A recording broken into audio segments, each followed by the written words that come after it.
My scar!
Hello and welcome to A Year in Media, a look back at 2023 as I experienced. I am Josh, aka, if you know me on the internet, maybe you know me as Carl's Manager.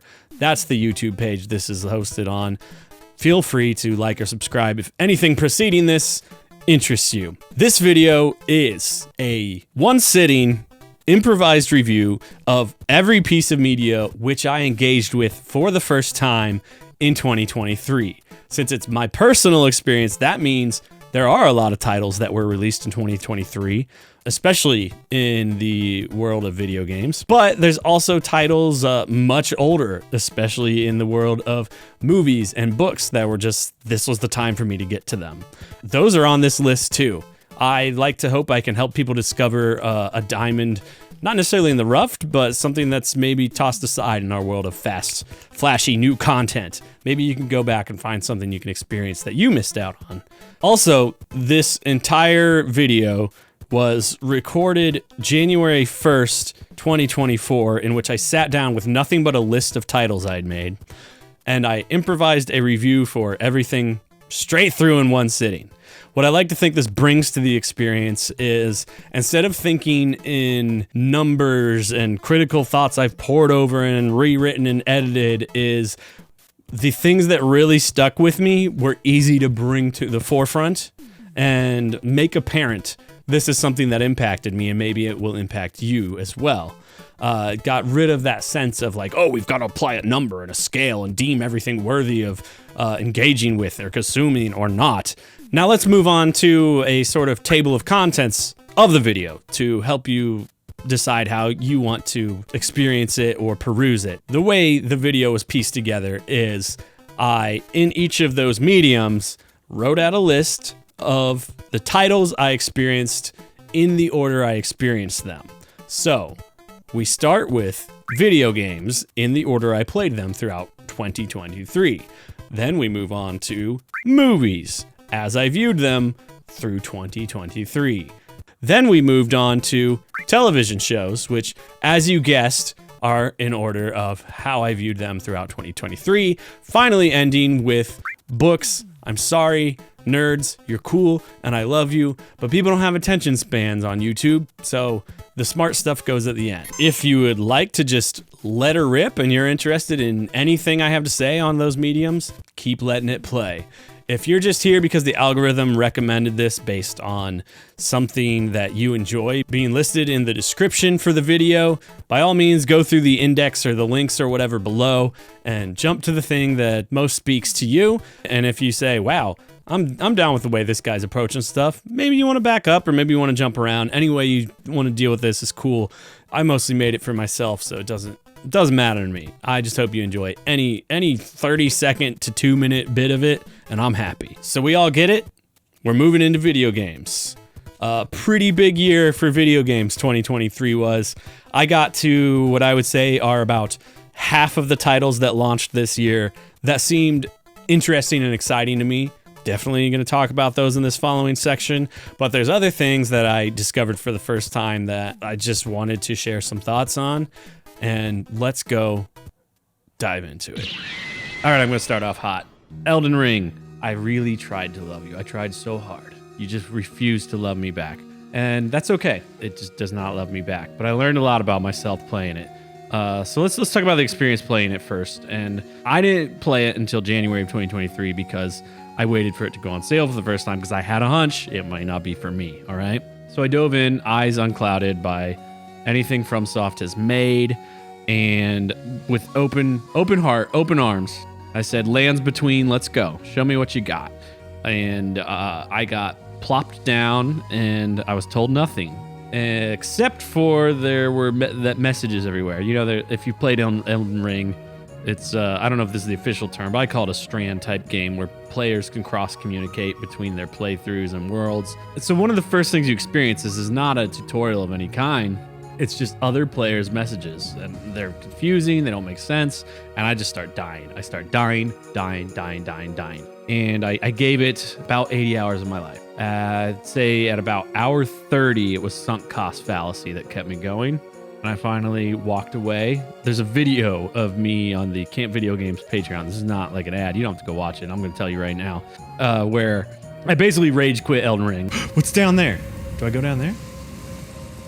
I go down here? No, I don't go down there. I explain all my reasons that it's not for me in there, and I'll try to gloss over a few of them right now, but it taught me about myself and what I enjoy in gaming, and I can trace it back to when I was probably like 10 years old, and I played my first, what one could consider a RPG of sorts, which was Secret of Mana for Super Nintendo, and I was scared to play it because I knew, even though the kids at school who made fun of me, which I told myself was because I liked video games, even though I knew they didn't know what these types of games were, there was something about me that said a game with all those numbers popping up on the screen. There's just something I knew that said those games are even more nerdy and they're going to get you called the F word even more than what you already do. I don't know why. So my experience playing Secret of Mana was almost done in secret, but I loved it so much. And it wasn't until I played Elden Ring and I stopped when you get to the big city where that big gold tree is.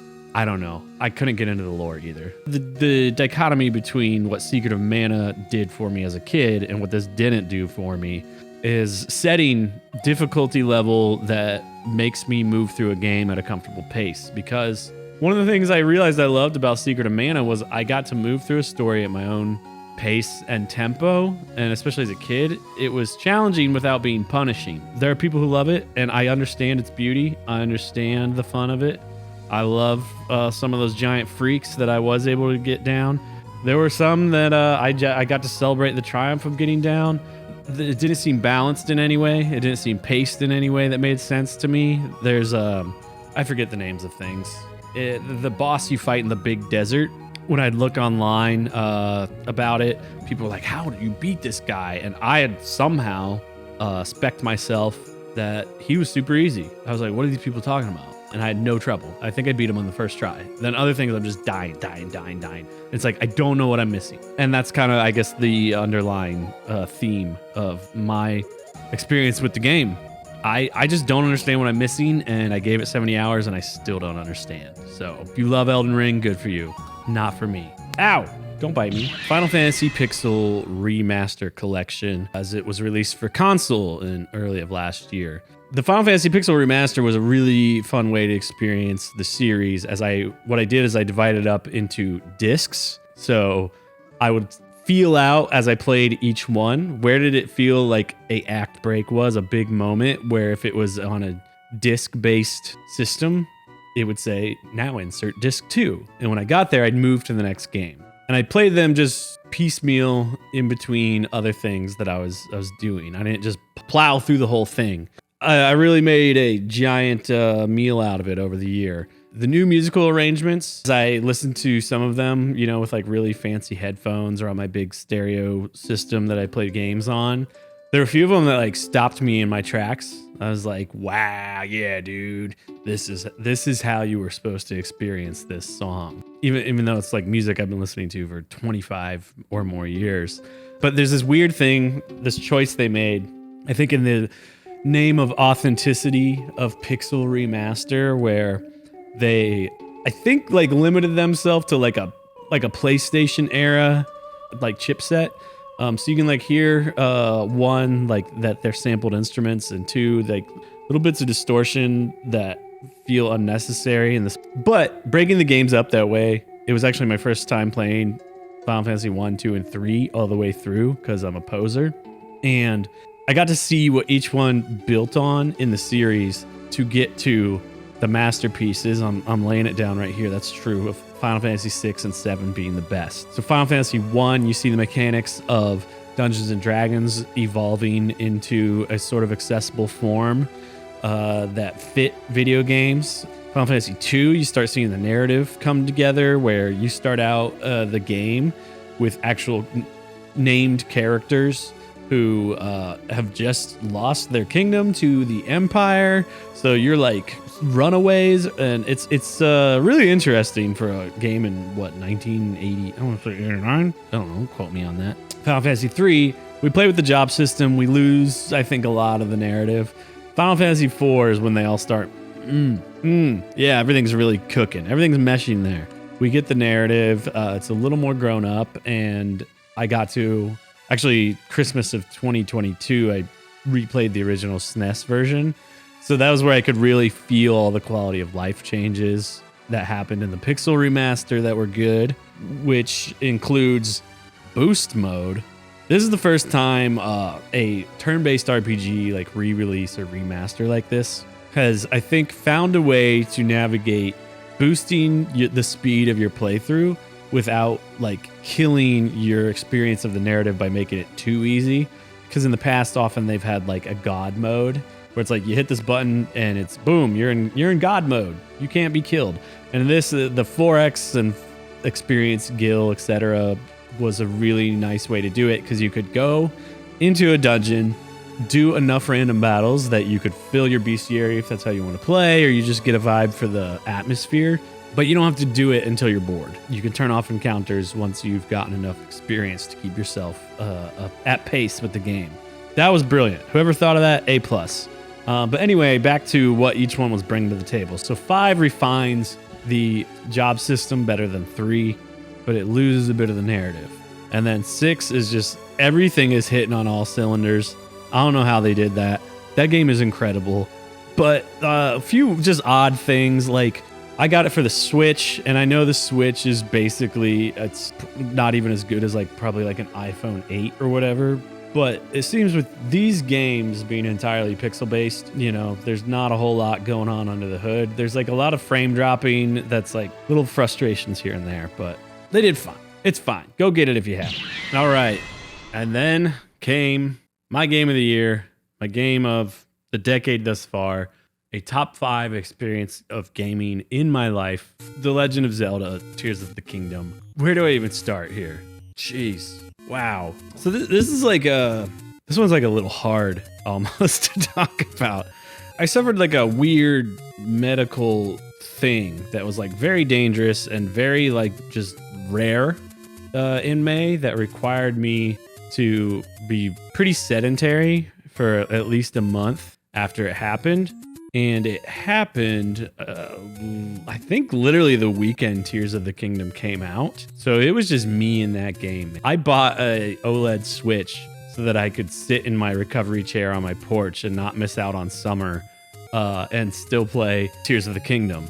And oh my God. So plenty of people smarter than me have talked about what a technical marvel Tears of the Kingdom is running on the little toaster that is the Nintendo Switch. And if you're not a gamer who's watching this, just trust that it's insane what this game is doing under the hood, and the amount of just joy and play and pleasure that comes from it is what top tier Nintendo games are all about. It's one of few experiences I've had in gaming where I didn't want to finish it because I didn't want to leave the world. I didn't want to leave the world of Hyrule behind. The last time I'd had that experience was the first time I played Breath of the Wild. And I mean, I was wrecked both by the story, which I won't spoil the ending of, and the experience again of leaving the world. I'm the kind of person it's like, I'm not a completionist. I like to finish the story and move on and experience the other things that life has to offer. But it was 125 hours before I rolled credits on that bad boy. Every new thing it opened up to me just like slam dunked on all the people who are like, I can't believe it's going to be the same map. Oh my gosh, how's it going to be the same game engine? There's no way. It's just like blows away Breath of the Wild. I'm so jealous of anybody who hasn't played it for the first time yet. The music and sound combined. This is one of the most important things in games to me, in like any media experience. And it's a warm hug. Even just Link's walking feels like a warm hug. The attention to detail to make everything feel just right and sound just right. It's just cozy. It's synthesized Studio Ghibli into game form, and I want more. I just want more. Give me more. Give me more. I don't care if everybody's tired of it. Give me more. So with all that said, I mean, like it's it's embarrassing to say. It's like, this game, I had to go through a tiny little bit of like a grieving process to let go of it, to leave that world, to leave like the convalescence period of recovering from that weird medical thing and return to life. And what it showed me is, again, just like Breath of the Wild, this sort of beauty of and possibility of a world that then you can carry into the real world. And I used that to force myself back into civilization, as it were. And that being said, I mean, tonally and story-wise, like if you see somebody talking about Tears of the Kingdom or Zelda at large, and they're like, there's no story, man. The stories are baby food. Like, that person has no imagination, or it's been killed by their TikTok dances and their Gen Zers. That's not to be mean to anybody. It's just, I don't know. I just have a vision of a guy who gets mad about that. And I tell you what, just the experience, what happens in Lurelin Village, which is the coastal village you might remember from Breath of the Wild if you haven't played Tears of the Kingdom. What you do in the process of, without too much spoiler, I'll just say recovering and rebuilding that village was, for me, it was a Mark Twain's novel's worth of story and engagement and narrative adventure. If you can't find that within yourself, play Tears of the Kingdom until you do. That's what you need to do. You owe that to yourself. I want your inner child to be resurrected, because this game has the power to do it, I think, for anybody. God, I can't talk enough about it. Let's move on. God dang it. Diablo IV. Blizzard Activision. It's not me. It's you. All right? That's why we're breaking up. This game, it seemed it was overshadowed, at least in my purview, in my social media world, by Tears of the Kingdom. Nobody, I didn't see anybody talking about it, but it also might be because I don't operate in its sphere of gaming. In my heart, I don't know, it just felt like this was people giving Blizzard one last chance. Those of us who have been with Blizzard since as early or earlier than installing Warcraft 2 and hearing your sound card works perfectly and being excited, we loved that. And we loved Diablo 2. We loved even Diablo 3. I put like 100 hours into that on Switch. But you could see the cracks in the games themselves starting to show as Blizzard Activision as a company started to really show its cracks and kind of what a pile of dirtbags they are. They had a chance, I think, to clean shop the past few years. They could have used Diablo 4 as a chance to say, look, we're still the company you love. We're still the developers you love. We're still making games you love. And there was just something empty about it. I played through the campaign and then I was like, I'm good. It felt sluggish compared to other Diablo games. The campaign story felt even more trite. I wasn't enjoying blowing up freaks and piles of explosive blood as much as I used to. Felt like the love of the craft was missing.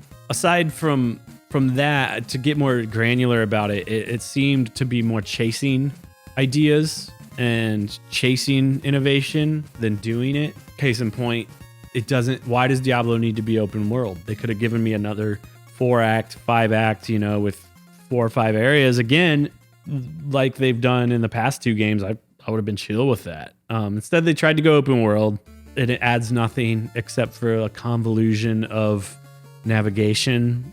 And something I've been thinking this about like a lot of games, that everybody wants to be The Witcher 3, but no one is The Witcher 3 except The Witcher 3. And you could feel like they wanted you to care about side quests. They wanted you to care about NPCs, and they just didn't do it. It felt no different than World of Warcraft, in the old days. I don't know what it's like now because I haven't played it in 12 years, but rack up a bunch of quests, don't read any of the flavor text, go do your stuff and come back.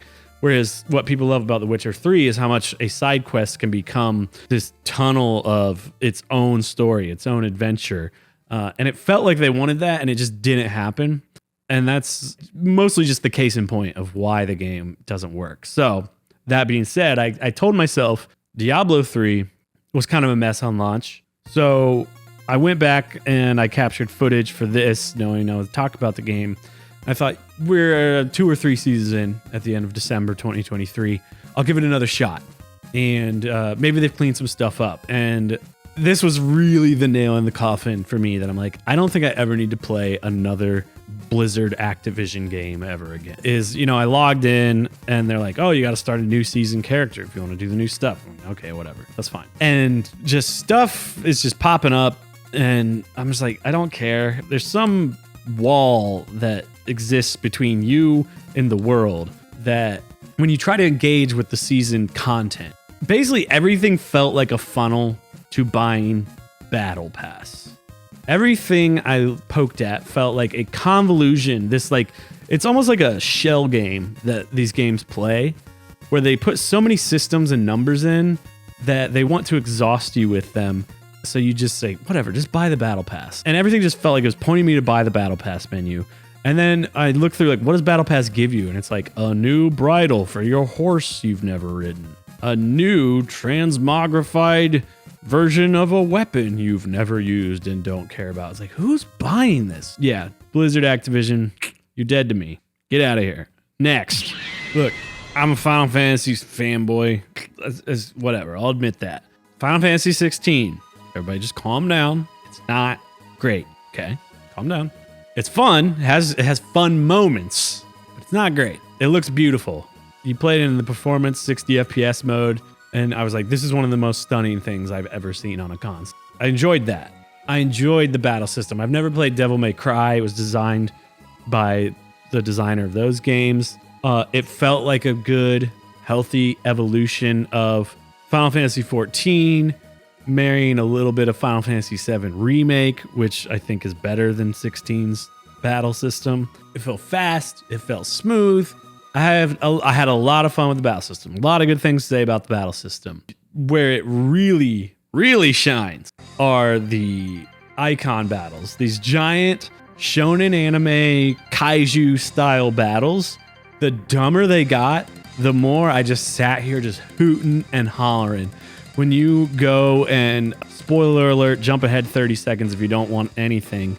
When you get to the Bahamut fight and you're just like doing you haven't seen my final form, and it keeps escalating. Wow. It's better than amusement park ride. I'm old. I've had head injuries. I can't ride roller coasters anymore. Final Fantasy 16's the closest I get to that. The spectacle is amazing. The music's amazing. It's so fun being a big giant monster blasting stuff. The problem is they've lost, I think, Square Enix at large, or maybe I'm just talking Creative Business Unit 3. I don't really have it all mapped out in my brain what the tree of who's worked on what looks like at that company at this point, but pacing is a nightmare. Rule of thumb for anybody, if you find yourself designing a game, if there's ever a situation where your character seems bored or is acting bored or says they're bored, I call this the Final Fantasy VII Remake Cat Quest conundrum, where you have to fetch 3 cats for a little girl. And Cloud literally says, "This sucks." there's moments in Final Fantasy XVI where its main character Clive, it feels like in his head he's going, this sucks. Just fetch quests to pad out time, to build out a world that has interesting things. I'll talk about the things I didn't like in a second. Has some really interesting stuff going on, but like didn't hold my attention enough like Tears of the Kingdom does, where I'm like, I want to live with these people. I don't want to live with the people in Final Fantasy 16. It looks, and I'm not talking about graphics, I'm talking about art design. It's just like, it's a little drab for me. It's not very, like the colors never really pop in an interesting way. The world just feels brown. Do with that info what you will. It feels brown with highlights of glowing blue here and there. So I just, like, I don't really want to live in the world. So I don't want to do fetch quests where I get a meal for somebody like I do in Tears of the Kingdom. And I want it out. I wanted to see the narrative play out. Like, this is the new version of grinding in gaming. It used to be what people complain about, which is random encounters. Now it's dragged out fetch quests that are forced upon you to move through the narrative. Pacing would just be like, and of course you can't do that 100% of the time, because then you're like, oh, this is too much. But you can shorten the game, and you can make the gap between those moments of excitement more meaningful by shortening it. You can make it more enjoyable, because once you shorten it, you've chopped off a lot of other junk you need to work on. So like, I didn't much care for the world. It felt like we were chasing Game of Thrones 6 or 7 years too late. Playing through the prologue of Final Fantasy 16, I was like, this is almost beat for beat those first 2 episodes of Game of Thrones.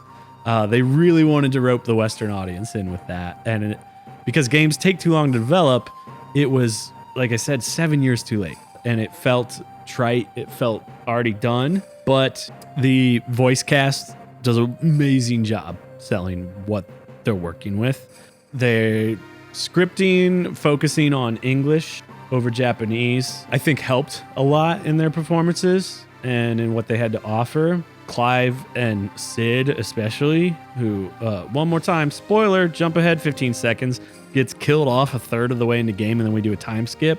That's a bummer, because that guy's amazing. I don't know the name of the voice actor, but he did an incredible job. So there's great stuff in there. I'd like remix it. I'd chop out about a third of the game and find a way to take, if you're going to do a slavery theme, especially aimed at a Western audience, aka American, you got to nail it. There's some moments that are a little, like, I don't think it's ever Problematic. but it does feel shallow at times, and it feels tossed to the side as we get to the second half of the game, where it's like, psych, it was aliens, just like in most other Final Fantasy games, because they needed to keep the Final Fantasy-ness. So like, just, you know, be mindful if you're gonna toil with serious subjects in your game. I bought the DLC. I played that final dungeon that came with it. I know there's more DLC coming, but it's like, beyond that, I'm probably not going to revisit it the way I do other Final Fantasy games. Vampire Survivors, I'm lucky I escaped it without a World of Warcraft level addiction. It was really fun to watch. I believe it's the YouTube channel NoClip who does like development documentaries. They did one on this game where they interviewed Luca Galante, the primary developer. Interestingly enough, worked for, I believe, a company that made like mobile gambling games before just doing this as a side project. And he managed to take the fun, semi-addictive things of that world and put them into this just silly, fun, just one hand on the motion stick game where just numbers go up, things blow up more and more on the screen. It's a blast. Like, it's probably $3 to $5. Like, just go play it. You will not waste your money. But like I said, he did a good job of balancing it so that like all these exciting numbers and colors going up like don't get you too addicted. So when I played the first 5 to 10 hours, I was like, I'm never gonna put this down. I'm in trouble. This is bad. Then I hit a point where I was like, nah, that's great. I got my money's worth. I got a good amount of enjoyment, and I moved on. And I think it's a great game. Yeah. Go play it. There's only one thing you need to know about Trombone Champ. On Thanksgiving night, I introduced a niece and 2 nephews to it. And the 7-year-old, I'm going to bleep this because even though he's anonymous in every way, it's just still something, I don't know, you maybe don't want somebody saying out loud about you on the internet at some point in the future. So fill in the blanks with your head. And it was, almost bedtime. Like, hold on, guys. I want something I want to show you. I got this game. So I go and I open Trombone Champ, and they're all just looking at me like, what is going on? If you've played the game, everything about it is tongue-in-cheek. Everything and in a very good self-aware way. For the most part, I'm not into like the poop joke side of it, but whatever. So anyway, I'm just like, yeah, just pick a character. Don't think too hard. I didn't tell them anything about the game. I didn't tell them it was a rhythm game. I didn't tell them how to play it. I didn't tell them what it would look like. I was just like, everybody pick stuff. And I don't remember what song we picked first and how we chose it or what it was. Within 3 seconds of starting the game, the 7-year-old laughed so hard he his. I don't really think you need to know too much else about the game, but God, there's a lot of fun little stuff they tucked in. It's so goofy and silly. It's the perfect family party game. It's even more accessible than rhythm games of old, like Guitar Hero and stuff. There's a lot of sort of masculine edge to something like Guitar Hero or Rock Band, even though I know a lot of people across gender spectrum enjoyed it. The silliness really just makes it, I think, a game for everybody. And love the detail of collectible cards based on classical composers. It hits every note for me. I love Trombone Champ. I said hits every note. That was not intentional. That's stupid. In honestly, pretty close competition with pretty much anything other than Tears of the Kingdom for my favorite game released this year and that I played this year is Sea of Stars.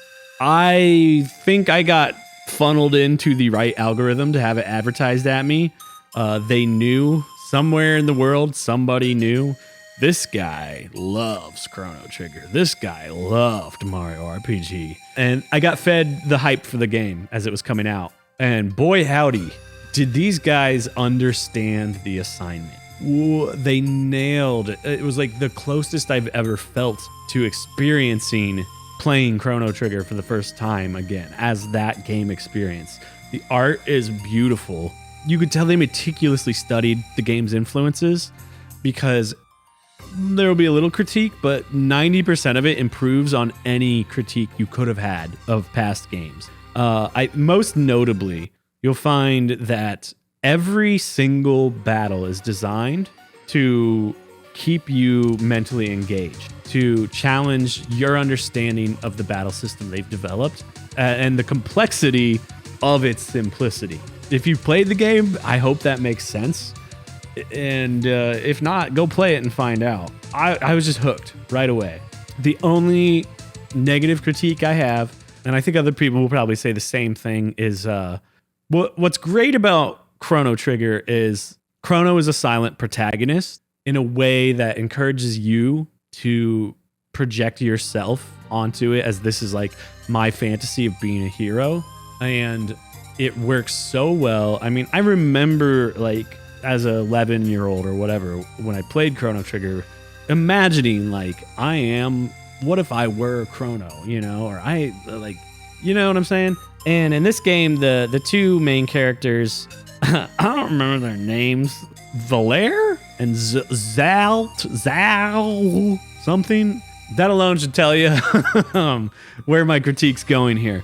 So the choice they made was to have a male lead and a female lead, which is smart. Maybe I would have made it so you get to choose one or the other, but they have their powers balance and contrast each other. One is I have the powers of the moon in the night. One is I have the powers of the sun in the day. And there's a really fun mechanic where you use dynamic lighting to change time of day, sort of hour by hour. Oh, it's really, really good looking. But the characterization of the characters is very flat. It felt like they wanted to give that feeling of I can project myself into them. But the fact that the characters speak overshadows the other characters who are really fun. Garl, you're our best boy forever. We love you. Dear sweet Garl. To the ends of the earth, I will follow you. Narratively, I was kind of disappointed at the end. I found out afterwards, I looked some stuff up. it was because I didn't do a lot of end game content that felt like they wanted to do what is the final chapter 2 of Chrono Trigger. You get a lot of side quests, but you're very clearly driven to them, and they do really, really good, succinct character development for each character. And that like builds you up for the last boss. It makes the final dungeon more challenging and gives you the best ending. It felt like Sea of Stars did that or tried to do that, but it wasn't telegraphed to me clearly enough that I missed a lot of it. And I went through the final boss. I was like, oh, that's it. And then I looked up online. It was like, oh no, you were supposed to do all this. I didn't go back and do that because again, look at me. I'm getting up there in the years. I'm not going to spend that much time on all these games, but it's great.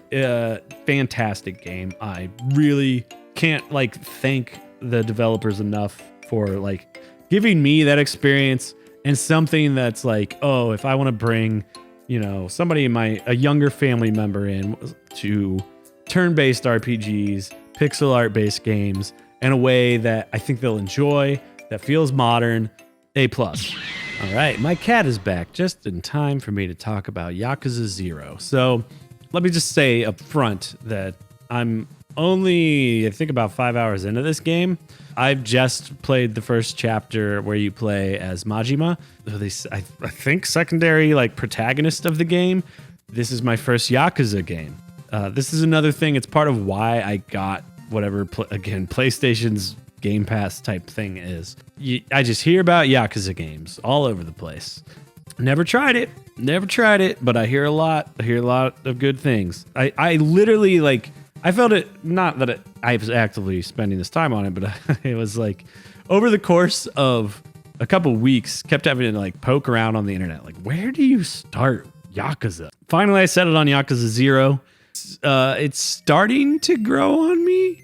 I didn't quite understand the campiness of it at first. I'm still like settling into enjoying the world and grasping the battle system, but I am far enough that I can see what's great about it. As best as I can tell, I think what people like about it is that it's like, I don't know what Neighborhood Caramacho is based on, but it's like a simulator of not like gangster life per se, but a certain type of Japanese experience. And I can't be quoted on that because I've never been to Japan, but the game is extremely Japanese. I don't even think there's no option for English voice acted. They're like, no, this game's Japanese. That's how you're meant to experience it, which I think I like, but that's a learning curve for me. There's some things that are like clumsy about how it handles, but overall, I'm getting the vibe. It's like, okay, I'm simulating a style of life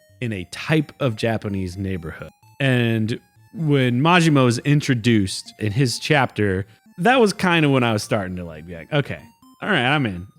That's when like the balance of what they're going for with the narratives sort of started to make sense. So this one it's kind of it's settled into the place where Final Fantasy Pixel Remaster has been for the last year, where it was like, just, an hour here or there when I'm in between games, or I don't feel like settling into the one I'm really on. I think maybe that's made it harder to access. I don't know. Because I look at how long it takes to beat, and like I'll do something where it's like I'm on my way to the main quest, and all of a sudden this side quest starts. I'm like, yeah, okay, let's do that real quick. And then it's like 20 minutes later, I'm like, oh, that's kind of the time I had planned. Guess we'll get to this later. So it's really just, it kind of keeps pulling me aside. And some of those side quests have paid off. Some of them have been fun or silly and enjoyable, and others have been like, all right, that was a thing I did for a +1 armor belt or whatever. So I'm gonna keep kicking the tires of it and see what happens and moving through it for now. Yakuza fans, if there's something I'm missing that you're like, dude, this is what he needs to know to really get in, hit me up. Let me know. Metal Gear Solid. I haven't beaten the Metal Gear Solid series, and I think that's embarrassing because Hideo Kojima is the auteur of gaming. He's like the developer for grown-up games that makes games authentic as art. I experienced that, I think, for the first time. Honestly, I think Death Stranding might be the first one I played in the fall of 2020. Oh, Man, that was a bad choice. Bad timing, but great game. Anyway, Metal Gear Solid. So let me talk first just briefly about this Master Collection that came out of the original Metal Gear games for the NES, and then Metal Gear Solid 1 through 3 was not the best designed. There's a lot of things you look at and you're like, why didn't they do these quality of life feature changes and things that a modern game would have, and all these remasters and remakes and this moment that we're having of them have? Like, why didn't they do that? It just felt cheap. But that aside, I mean, it's Metal Gear Solid. It's the Terminator of video games, right? It's like, holy moly, this is what video games can be. I mean, I blasted through the whole thing pretty gosh darn hard, and I'm not often compelled by a game to sit with it at its own pace, if that makes sense. It's like I usually want to burn through voice acting. If the voice acting is not great, it's like I'm gonna read ahead and just like, okay, can I skip that panel? This, I just sat with it in real time through almost like every codec call, every little thing, because they nailed it way back when. The voice acting in this is just like, what has everyone else been doing since? And some people might point out it's camp, but not use that word in a positive way. I use it in a very, very applauding, positive way. You're that ninja. I've been waiting for you, Snake.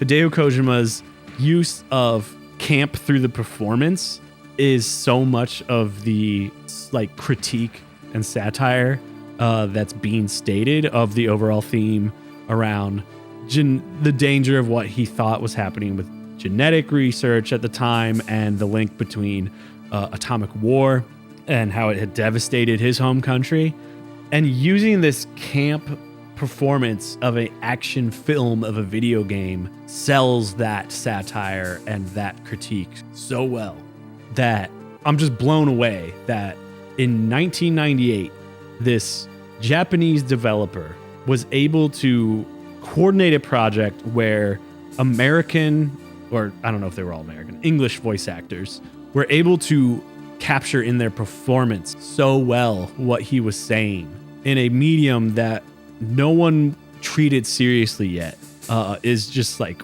an insane feat. Go play Metal Gear Solid if you haven't, if you're an idiot like me who waited this long. Metal Gear Solid 2, Sons of Liberty, holy moly. I wish I had the time and energy to do a longer video on the story of this game, because when I played Death Stranding, as I mentioned in 2020, I was just like, who prophesizes the world like this through gaming? I wasn't quite finished with Death Stranding when I remember seeing a news article. The image was people in their masks and like very heavily protected, like praising the delivery driver of a pile of vaccines, the first deliveries of vaccines for COVID. I was in the middle of playing Death Stranding when that happened. I was just like, what is going on? Metal Gear Solid 2. Now we can rewind.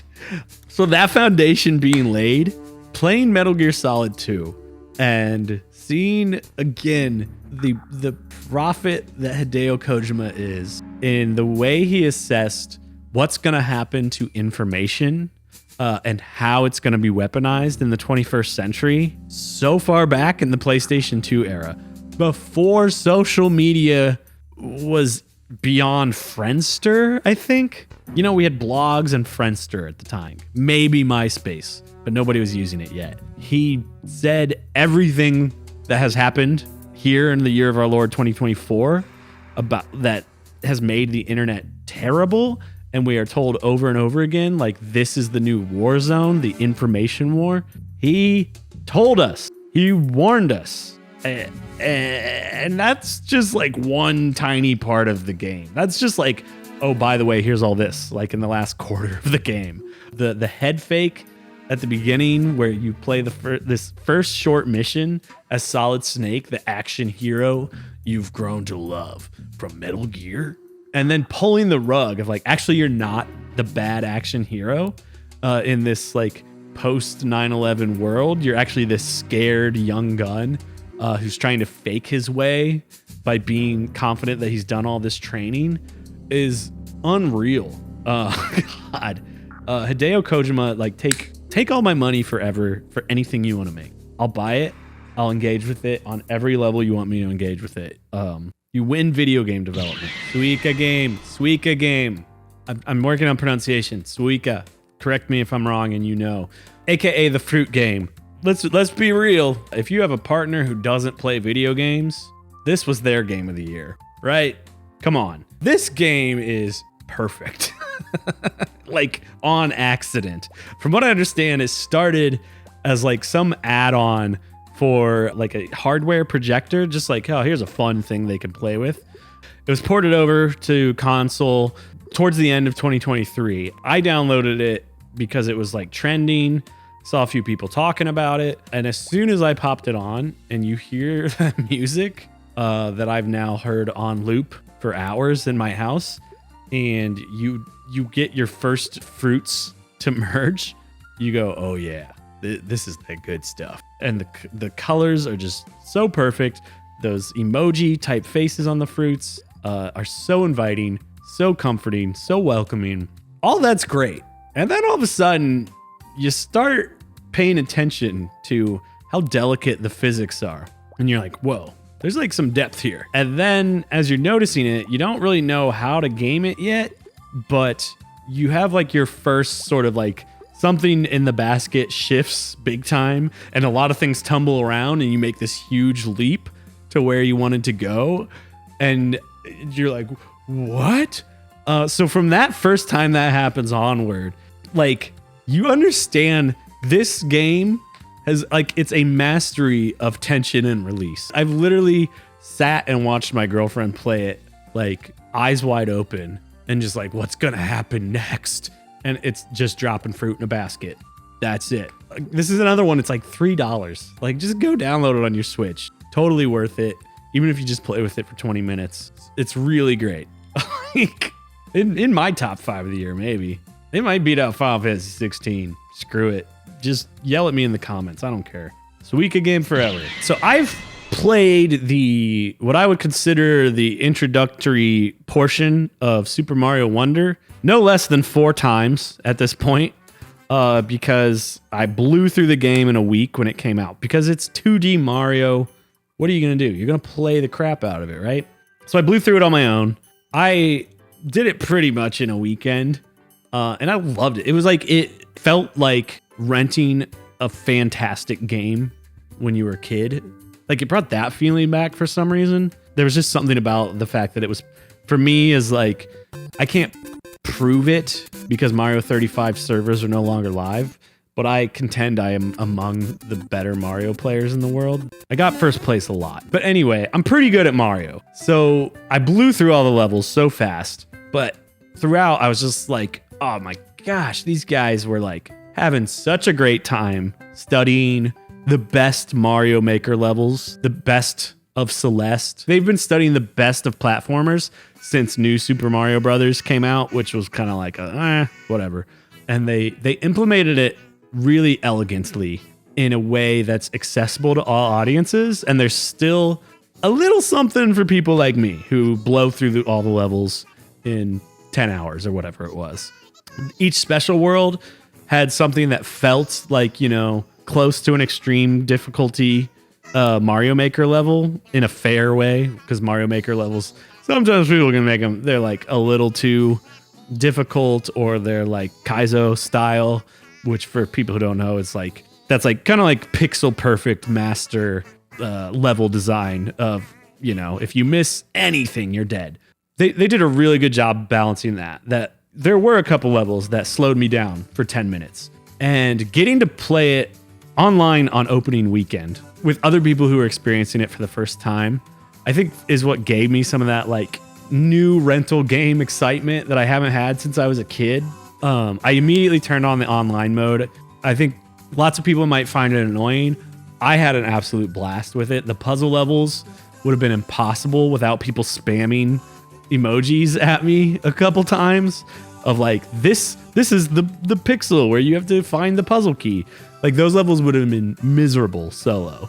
And then as I started to get a feel for how multiplayer worked after the first couple levels, like starting to understand like where to drop a flag to help other players, my maybe favorite gaming experience of the year was one of the special levels. I was playing the online and the other players gave up or something. It was just me and one other guy. The way the game works is if you die and you're on multiplayer, you become this little ghost. And if you swim back to your teammate, you can be revived by them. And what we did is we slowed down and we went platform by platform together. And if I haven't mentioned already, this was a Japanese player. There's 4 emojis you can use to communicate. And we would like take turns trying to figure out what's the right way to do this platform or this sort of puzzle box portion of the level. And, we didn't spend all day together, but it was 5 to 10 minutes that was the only way I was communicating with this person. And it was totally clear. The communication was clear. Like, your turn. Oh, you failed. Come back. I'll revive you. My turn. Oh, I failed. Revive me. Oh, you figured it out. Here's the path. Or if I fail, I'll swim up to you and you can revive me. And I'll come back and play it on my own another time if I want to master it. And then getting to the flagpole at the end and just blasting the happy face emoji and the music emoji at each other. Absolute most fun I had playing video games this year outside of Tears of the Kingdom. Best multiplayer experience for sure. But then going back to why I've played the vertical slice portion of it 4 times this year, it was basically introducing each batch of young people, nieces and nephews in my life to the game. And honestly, this is weird because the online multiplayer added so much. But when I was playing with them, I don't know if it's their age and experience level, but something was lost in the game, by not letting them challenge themselves to get through the levels. I think for some kids, some families, that's going to be really great.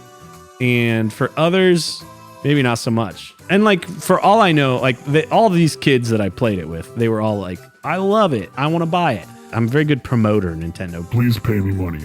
Anyway, they all seem to enjoy it, but I felt like they were missing something in the experience by not having to be challenged in any way and just getting to kind of run through the level. And if they got stuck, I'd be I got it. I would encourage you just that's just really hard to say. I don't know. I'm going to say play it with them. Would encourage them hey, you know, this isn't the true experience. If you give them solo gaming time, encourage them to go back and play it again. But other than that, I mean, we can keep talking about this game for a while. Let's go. Why not? The fact that they were given time to make the game they wanted really shows in every detail. From my understanding, what I've read in some reviews and stuff is the team that developed this, they were told, make a good 2D Mario game. And there's no deadline per se. Just develop the game you want to make. And like I said, that you can see where the influences are happening if you pay attention to platformers pretty well.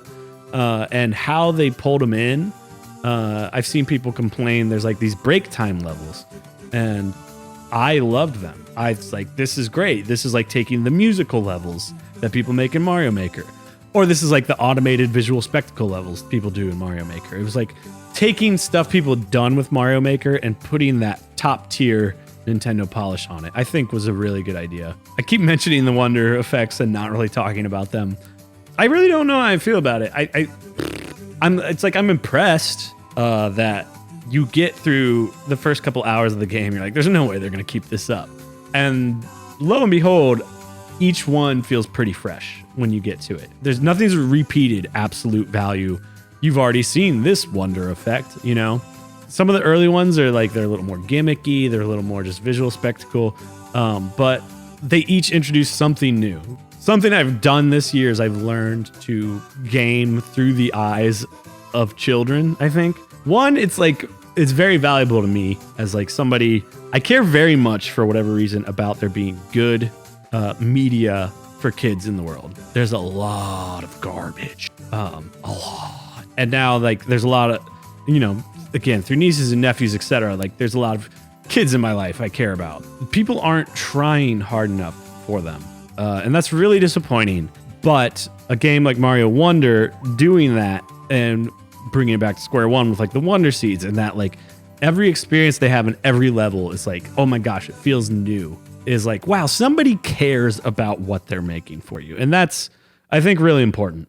Go buy it for your kid, I guess. Or if you're a kid, ask your parents for your birthday. Keep going. Alan Wake. But what if it was Alan Woke? And instead of having to write your way out of your horror novel, you had to post your way out of being canceled, bro.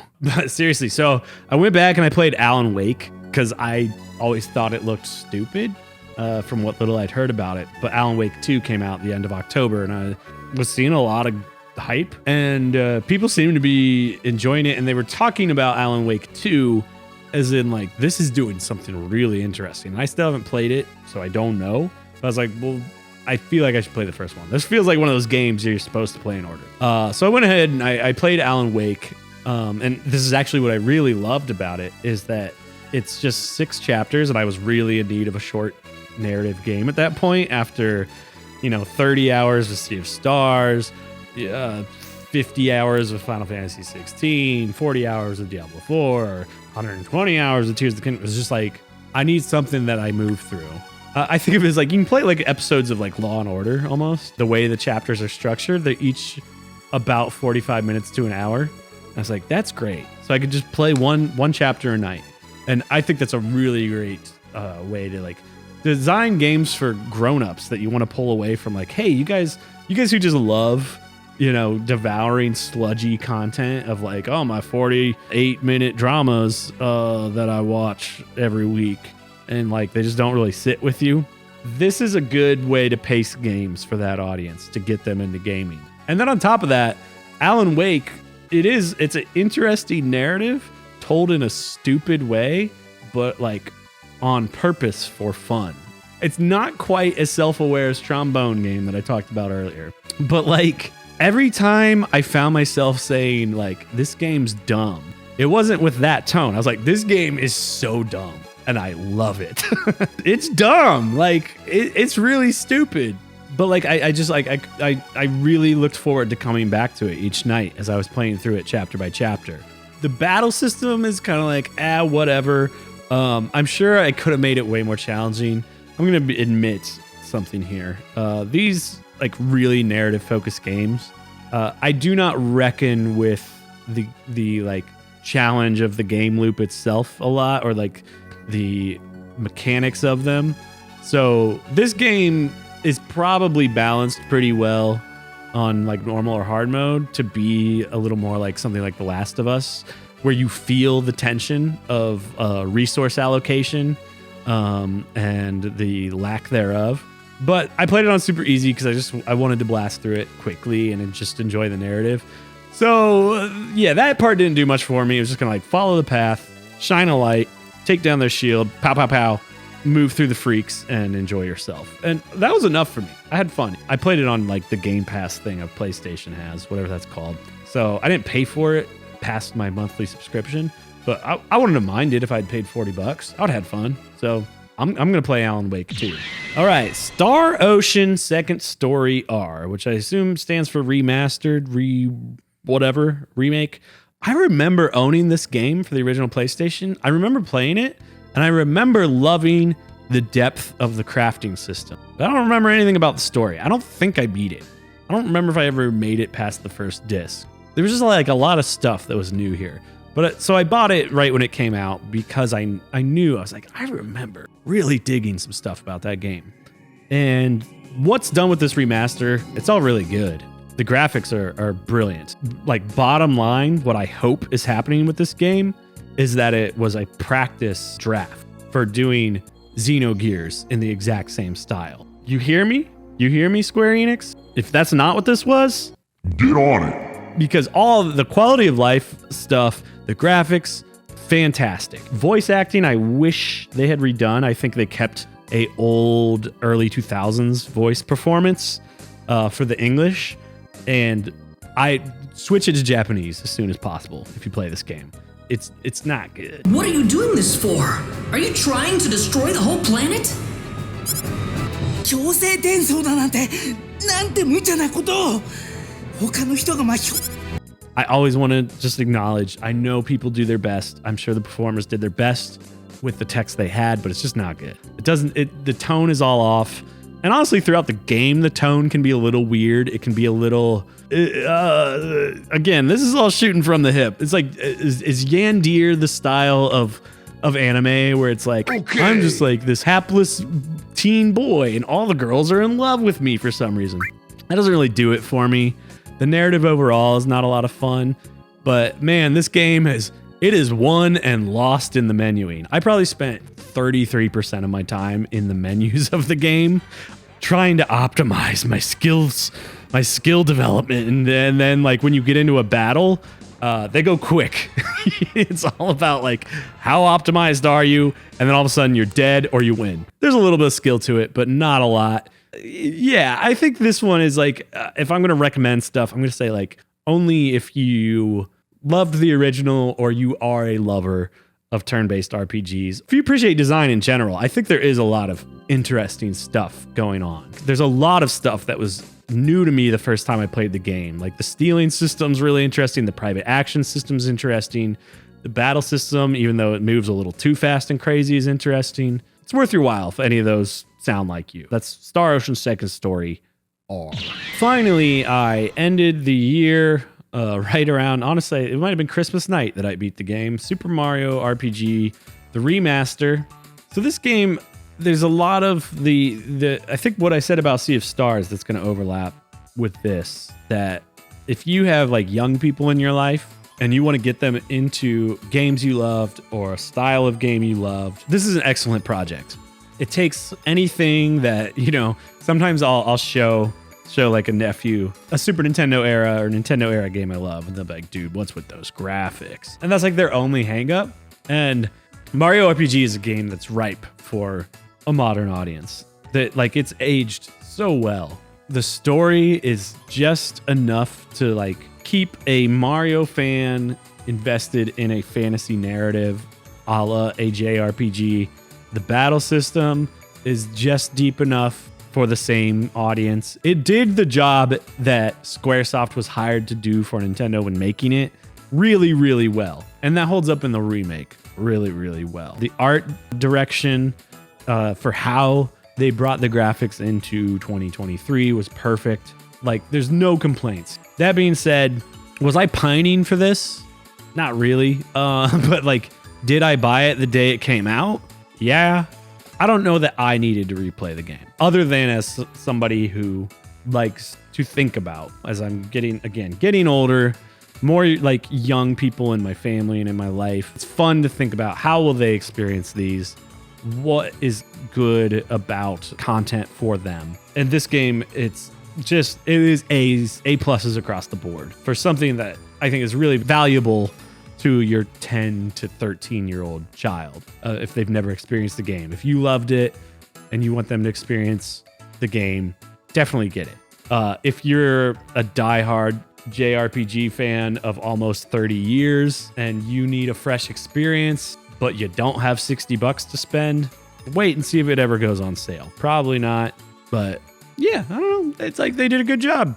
Love that they brought the original composer back to do the arrangements of the music. That was nice. There's new quality of life features. There's breezy mode for like a already very easy game. And like, as long as you don't take away a challenge from people who want it, for those Elden Ring fans, which this game's not for them in terms of challenge at all. It's easy on its face, but they added a breezy mode. So like, if you have a really young kid who wants to experience the story, they can. But what I would have liked is maybe a hard mode too, because on top of that, they've added splash damage, which means like if you're good at the timed attacks, they'll splash on to all the other enemies.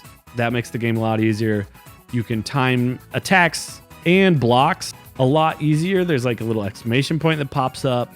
And the more precise you get them, the better they work. Then there's like a chain that builds stats.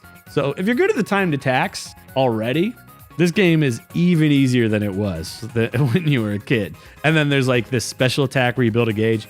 They're all fun features. They're all good quality of life features, but they take for a veteran player a game that was already pretty easy and make it even easier, which is why I say maybe hold off if you're looking for a new, enriching like JRPG experience and you played this as a kid. There you go. Super Mario RPG, the remake. And that was 2023 in video games for me. There are still a number of big names that were released in 2023 that have hit the backlog, and I am looking forward to getting to Baldur's Gate 3 has been installed on my PS5 and is there flashing waiting for me. There's a few other things I didn't mention because it's hard. There was a fine line between does this count as new? An example of that is Final Fantasy XIV. If you're familiar with how the game works, they do an expansion, which is basically like a full Final Fantasy game. It's set in the world of Final Fantasy XIV.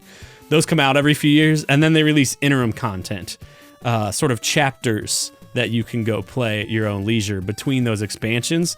So I played all the new chapters that came out over the summer and fall, and it's just like there's not enough there, I think, to deem worthy of commentating on. Another one was there was a few like this, but one good example is Outer Wilds, which is a game I played for the first time this year, but I didn't spend a ton of time with it because it was like I just got into it and I recognized its genius, but I didn't feel engaged and present enough to be like, I want to play this whole thing and really like see what it says to me. But I can strongly recommend it, even if I only played it for like 20 minutes. That's the kind of stuff that got left off the list. But other than that, that was pretty exhaustive. So let's get into films, movies, talkies, the pictures. We love them, folks. Go see them on the silver screen. Although in this case, most of them I did not see indeed on the silver screen. Lots of streaming from home. Thank you, Criterion Collection. You got me through a good chunk of the year. I watched Tar. Todd Field's Tar with Cate Blanchett. If you can't hang with this movie, man, I don't know what to tell you. First of all, though, watch it properly. And that should be said about everything in this video, honestly. But this movie especially, there's a lot going on with tone that is set by dynamics and pacing that I don't think is going to come across if you just are watching it on an iPad on the airplane. There's some level of like fear factor to it, which again, it's like I watched it in the dark with my big quality amplifier bookshelf speakers, and it felt good, As for the film itself, dude, it's can we have more? Can we please have more? Can we have more interesting character studies? If your reason for not liking this movie is because she's not likable or there's like not a redemption arc or whatever, you're the problem here. No, Cate Blanchett is like, I could watch her do anything, but this character, there's so many different ways like you can read the action of the film and like what's real, what's fantasy or nightmare.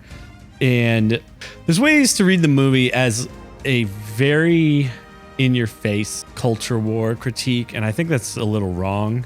Focus more on the character, because the way I see it, there's a moment that happens in the movie that you could either say, wow, Todd's really going out there with this. He's really just throwing sort of any sense of believability out, and that's fine too. We love it. Or the rest of this is the character playing out, like catastrophizing the worst of the scenarios that are happening in her life as like a dream, as a nightmare. And that makes the final shot so funny. It's so funny. It's so funny. That's all I'm going to say, because this is a movie that really shouldn't be ruined for you. Go watch Tar if you haven't. R, or as I like to call it, two buddies. Just two buddies being buds. This is, I would watch 1 million of this movie. So good. I was very spoiled at the beginning of the year, starting with Tar and this. My gosh, these two buddies, they are such buddies that they will out-buddy any buddies who have ever buddied before. I don't watch Bollywood. That's no personal choice I've made. It's just like, it hasn't been introduced to me in my life and in my cultural surroundings. So I know a lot of this is probably somewhat the norm for the region and the genres, but man, is it fun for me as a newcomer. Does it feel fresh? Oh, it's so fresh to me. It's big. It's dumb, it's fun, and the action sequences bordering on live action anime fights is so fun, and I'm going to say it again, dumb. Like when I use dumb in this sense, I'll probably use it more as this goes. This is, I think, the second time. I mean that as a huge compliment. So much of media these days is about like regurgitating the culture back to us and not actually having fun. This movie being fun as heck. Can we talk about the Natu dance? Is that it? The Natu dance? Oh my God. You have that along with these action sequences where one guy takes on an entire army of revolting. I believe it's the Indians are revolting against a British Imperial camp, and he's sort of the turncoat Indian at the time. At least we think that of him, who is told to put down the revolt. And we see him taking an entire army of his countrymen with sheer brutality. It's wild that that's in the same movie as that dance, and that they can pull us in to love this guy and his friendship with this other guy. It's a blast. Oh my gosh. I put it off for way too long because I kept looking at the runtime and I'd be like, I don't know, man, that's too long. But then when I finally set an evening aside, within 5 minutes of those British Imperial dogs being the jerks they are, I was like, I'm in. I'm in for every last frame of this. If you haven't watched it, go watch it. RRR. Paris, Texas. This is the one thing on here I'm going to talk about that I have seen before. I watched this, if you go back and you watch the portion about Tears of the Kingdom, if you skipped it, I talk about there was like a medical issue I had to deal with, a freak incident, and it put me, I just had to lay around and like watch movies and play video games for a month or so. And I decided Criterion Collection would be how I'd treat myself because I'm so tired of just content from Netflix and Hulu and Amazon. So there's a lot of these are gonna be older films. So if you came here to hear about the latest Marvel movie, click off this video. But anyway, Paris, Texas with Harry Dean Stanton. I watched in college for the film class we had to take, and I was just too dumb and young to understand it. This is why you revisit stuff. This is why it's important to be open to spending more time with something and maybe not having assessed it appropriately the first time. But let's talk about the actual movie. It all comes down to the framing, lighting, and color of liminal space. I could stare at it like all day. Watch this on the biggest screen you can. The biggest screen you can get. If your TV is like mine, it's only 42 inches, throw that piece of garbage out and get a bigger one. Because I should. This is one of the most beautiful films I've ever seen. And it has nothing to do with people. There is interesting character study, but space. It's just about space, man. It manages to take Texas, the West, whatever you want to sum it up as, and make it alien, as it actually is in reality. I think the landscape probably lends itself to it, but they really, really nail it. You know, the thing is, all right, these movies are old. The narrative's compelling. It's about a guy, again, shooting from the hip with my memory here. He's like retracing, find his son, and he's been through some stuff. He's mute at the beginning of the film, and eventually meets his son's mother in a work club and talks to her through, you know, like a windowed date experience. And it's all framed, I believe, over her shoulder, if I'm remembering correctly. Hopefully I'll have like a shot of it to put up here. But the heartbreak of it is really good, but the story being told's a little dated. Again, I hate to say like problematic, but it's like, it's just very much through the male gaze and through the patriarchal lens in terms of like how we're supposed to be on this guy's side. And that I get that can be tiring for people, but to like, if you can let that go and just let the rest of the movie wash over you, please go watch it. All right, so next up, Criterion put on a collection of Afrofuturism movies. So I watched some of them were about musicians that I'm interested in, and Lee Perry was up first. I was so excited to find a full-length documentary about Lee Perry, and it's excellent. Man, if you are not familiar with who Lee Scratch Perry is, I'd advise first go just listen to his music and let it wash over you, and don't judge it, just take it in. Then maybe read up a bit about his music and how it's produced. And if you're intrigued, go watch this film and go like down the rabbit hole, because what you take away from this film that's entirely in his voice, there's none of this VH1 talking head. Well, Lee was like blah, blah, blah, blah, blah, blah, blah. It's just him on film over the decades of his career.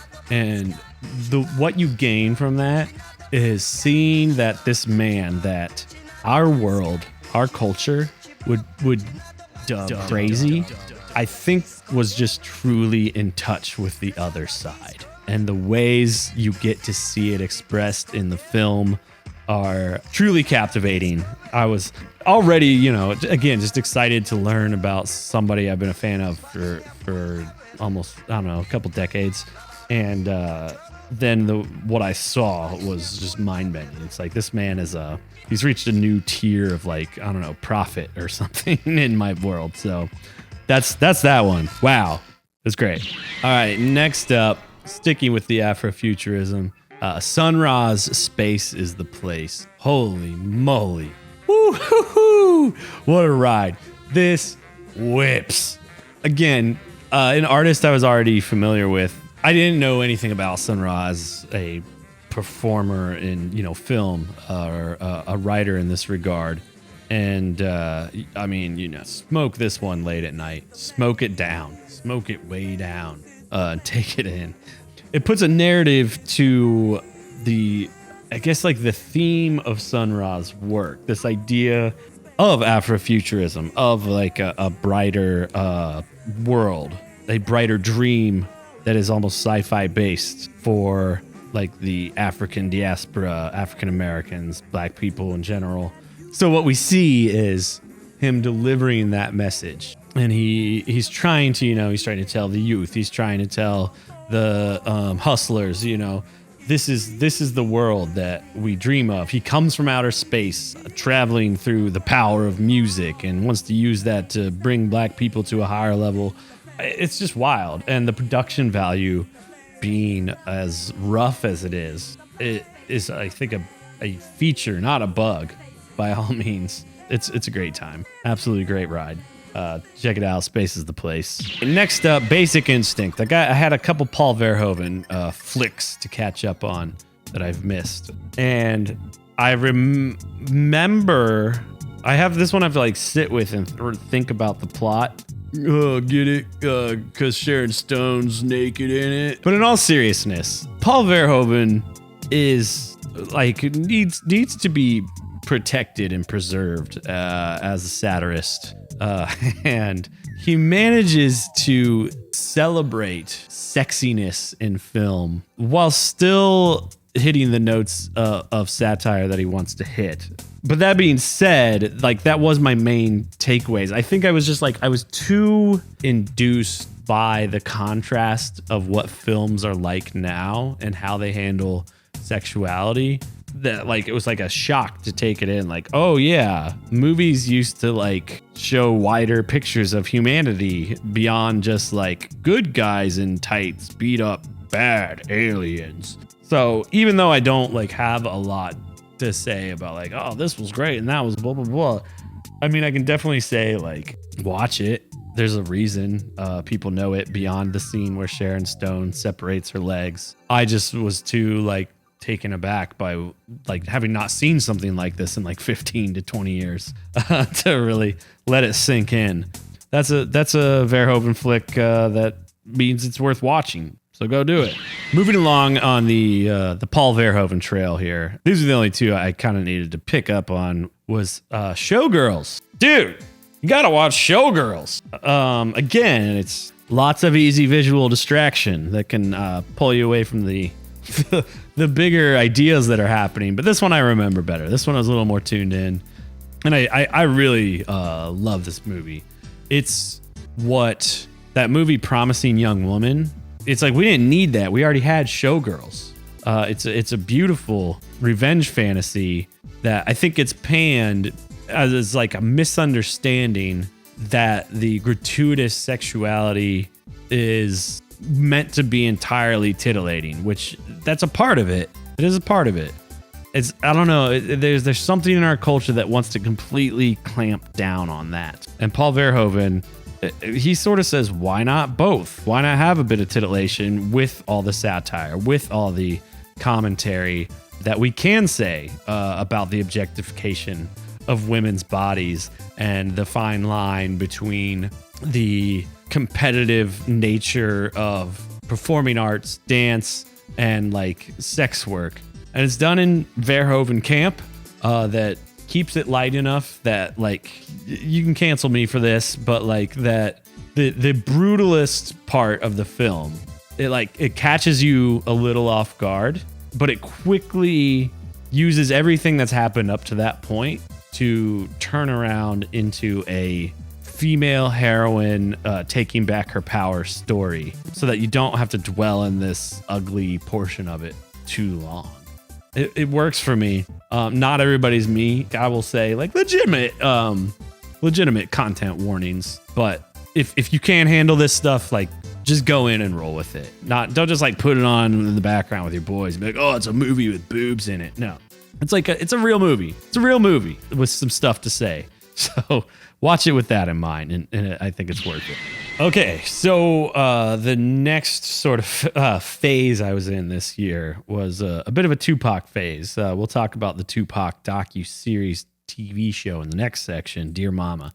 I realized I've neglected Tupac as an actor. Having like just noticed, like black friends and colleagues that, like older pieces of our culture become like the graphics we wear on our clothes or whatever. Like Poetic Justice has become one of those recently. And I thought I need to know like why this is a cultural touchstone that we're putting on our modern fashion. There's no art film auteur aspect of the movie.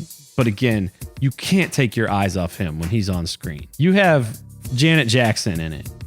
You have Maya Angelou in it, and her poetry is in it. And they're so overshadowed by him and his performance that it's astounding. But what it gives us, especially like us white folks, is almost like a clap back.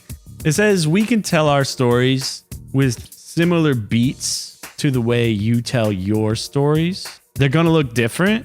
Some of you might not accept it. Some of you might be made uncomfortable by parts of it. For me, there's one scene, one of the more famous ones, where Janet Jackson's kicked out of his mail truck that they're road tripping to San Francisco, and he cusses her out pretty aggressively. But I can accept it as a reality of the world he's portraying. The pacing of the relationships of the film are a little odd, which make it weirder. But yeah, you've got to accept that stuff. If it doesn't feel comfortable to you, if it doesn't feel like your world, but you can accept it, you can find a really beautiful celebration of black coming of age and love and like heartbreak. There's a reason this is the movie, it's, I don't want to talk out of school too much about this. If somebody smarter than me and more culturally, in the right lane wants to come school me on Tupac's films, I would welcome it. All right, well, next up, I had to watch Boys in the Hood to follow through on John Singleton. This has a lot of overlap with what I was saying thematically about Poetic Justice, in that people growing up in Compton, they come of age too. They fall in love too. And these movies were coming out in a time when Compton specifically was aggressively forced down the throats of us as white people as this just otherworldly, unhuman, dangerous place. And so I think it's really important that some of these huge stars, Ice Cube for this film, Tupac for Poetic Justice, and let them tell real stories that can have universal human themes but do not compromise on the realities of their world.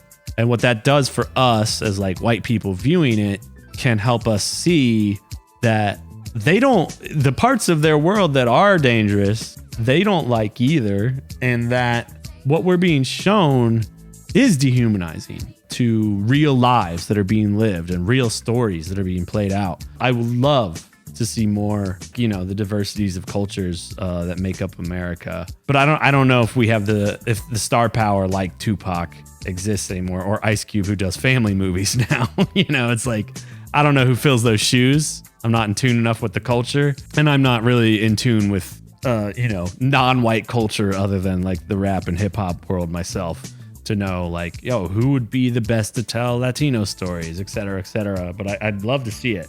Boys in the Hood, though, story that wasn't like as compelling as Poetic Justice for me, but it is really nice to get like a coming of age story of black young men in Compton getting their due the way white boys have in movies over and over and over and over again, right? Like Stand By Me, it's like they got their own version of Stand By Me that it got to stay true to them and didn't have to be, most importantly, did not have to be watered down for a white audience. I think that's the most important thing about those two films. They're fantastic. All right, I think we've hit Barbenheimer moment in my year in review. Did not see Oppenheimer. It looked completely uninteresting to me. I thought the hype was completely manufactured commercially through social media.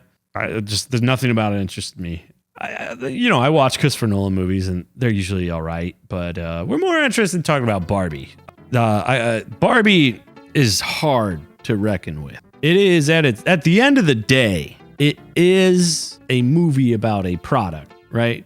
It's a movie about a product from a huge corporation, and its feminist themes are, I would say, too browbeaten and shallow to be anything other than cynical. Like when I think of a film, I think how many decisions were made for creative purpose versus financial purpose. And for this in particular, the themes about feminism, critique of patriarchy, felt like they were coming from a place of financial interest and success and not sincere storytelling. So when America Ferrera gives her big rah-rah, let's go women speech, I felt really beaten over the head. I didn't feel earned, and it disappointed me a little, but I still had a great time. If they could have figured out a way to take the world of the first 20 minutes of the movie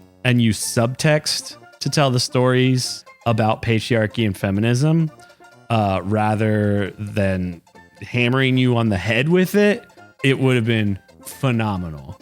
The look of it's great. The feel of it's great. I'm really happy it exists for like a young, base of women who haven't had a mainstream blockbuster story hit for them. I'm glad it exists for them. I like the resolution at the end because I can get really finicky about how we talk about patriarchy and masculinity. So through like the middle third of the movie towards to the end, when it's like, oh, get it, Ken's the worst because he found patriarchy. Patriarchy is the bad thing, but they didn't really dissect what's the difference between patriarchy and masculinity. Masculinity is a thing that exists in the world and is okay, but the resolution of it is good. They gently send men off with the message that the attachment to a woman, if you're a straight man, to solve you, to fix you. I think that's in there, but I do think it's almost too quick and too subtle that to a certain sort of reactionary man, the movie can come off as like anti-man. So that's like a little disappointing, but overall it's like, I almost said Greta Thunberg. What's her name? Greta Gerwig? I know women. Greta Gerwig took a heavy task to make a $1 billion blockbuster film out of a product and make it both good and profitable and try to say something with it. And that's just a lot to put on anybody. And so if some of it missed the mark a little bit, it's like, don't let that overshadow how fun like learning about the Barbie world and how silly it is in the first 20 minutes is, or the Ken battle towards the end, right? My girlfriend and I had a lot of fun. We had a blast. You can't hate that.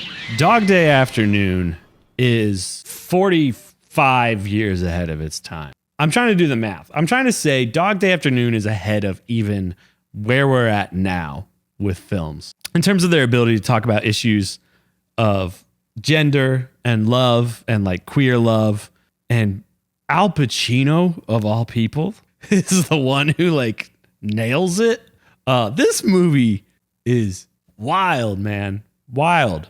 This is one of my all-time favorite films. So this is one I do want to do a bit of a recap so you can understand what I just said. So the movie starts with Al Pacino's character and a few other guys.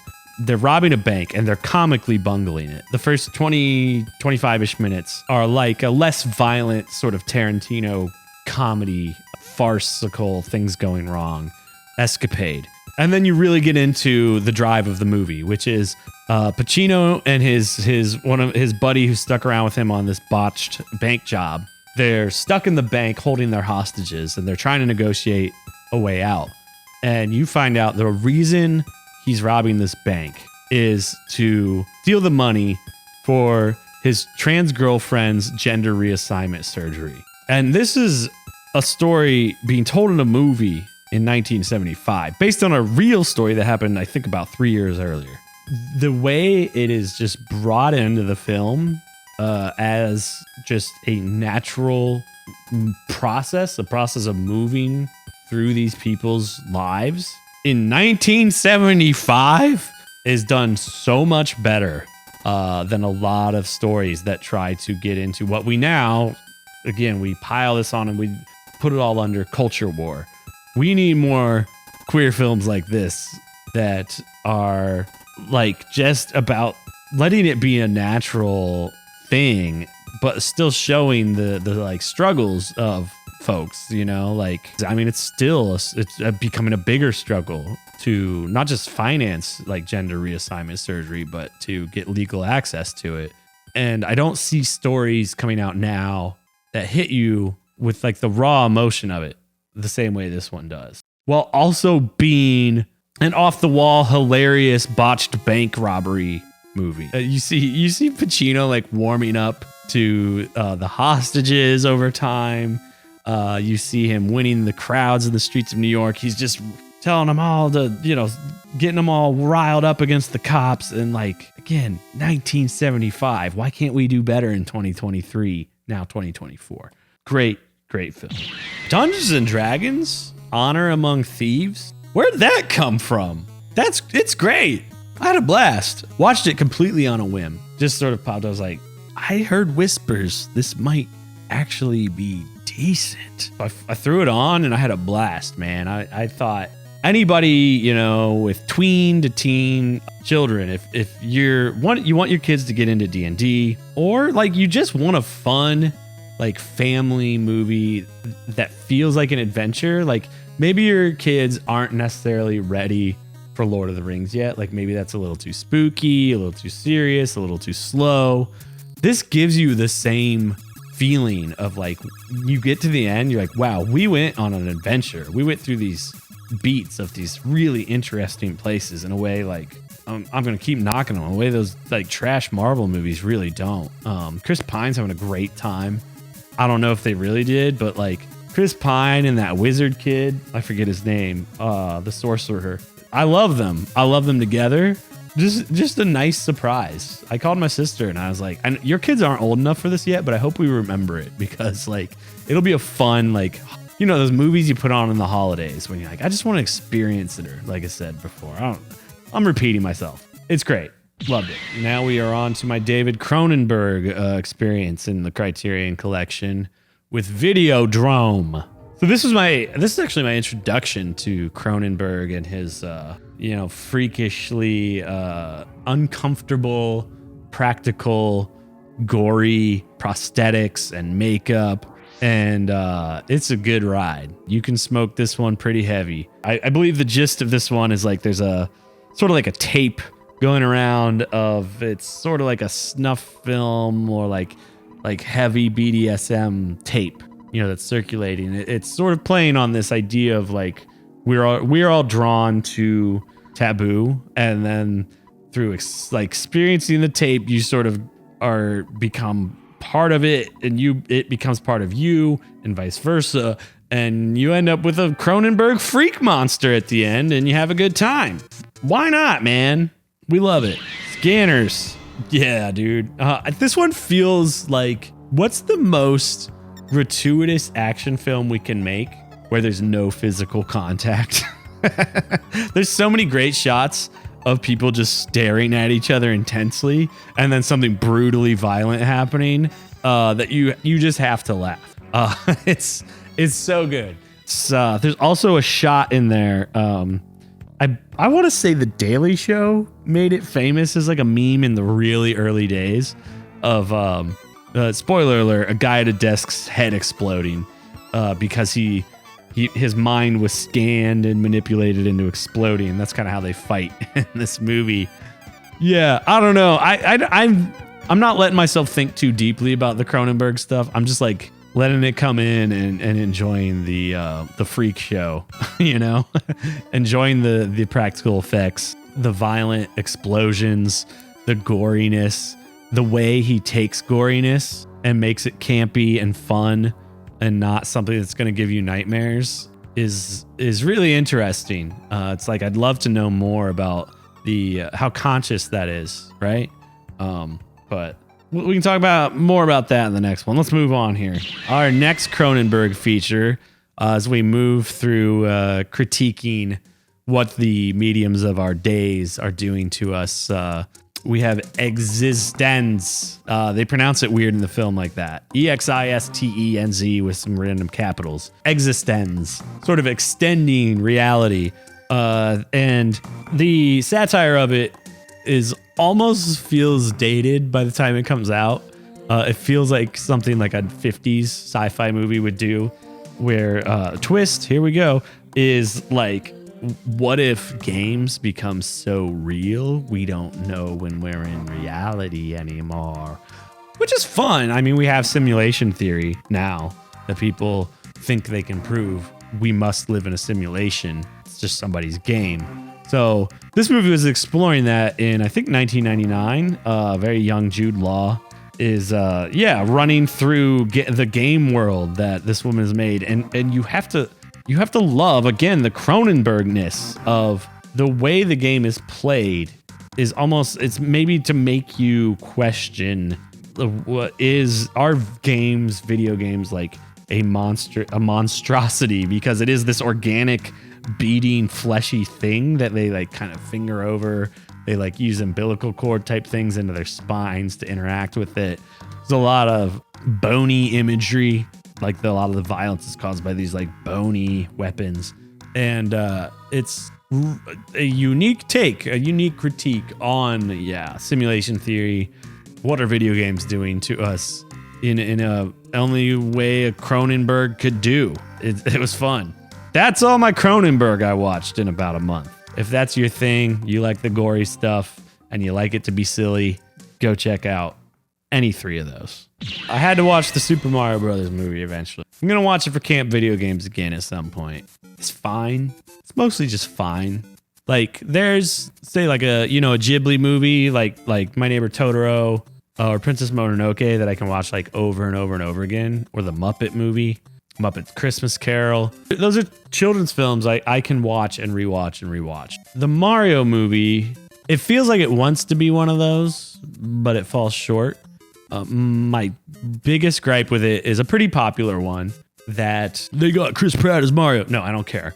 Although I don't think Mario is a character who should talk much. I think my biggest gripe with the movie is that it exists. I'm pretty upset that they're taking the success of this and now moving forward with a Zelda movie. Link shouldn't talk. Go watch the Camp Video Game series on Zelda the Animated Series to find out why. Excuse me, princess. The other big critique was you have these moments that need a musical lift, and there's so much amazing, rich content to take from composer Koji Kondo of Mario music over the years. And instead they play like Aha. Is that what they play? It's really disappointing. That's what happens when you give your intellectual property over to an American company like the one who makes the Minions movies, right?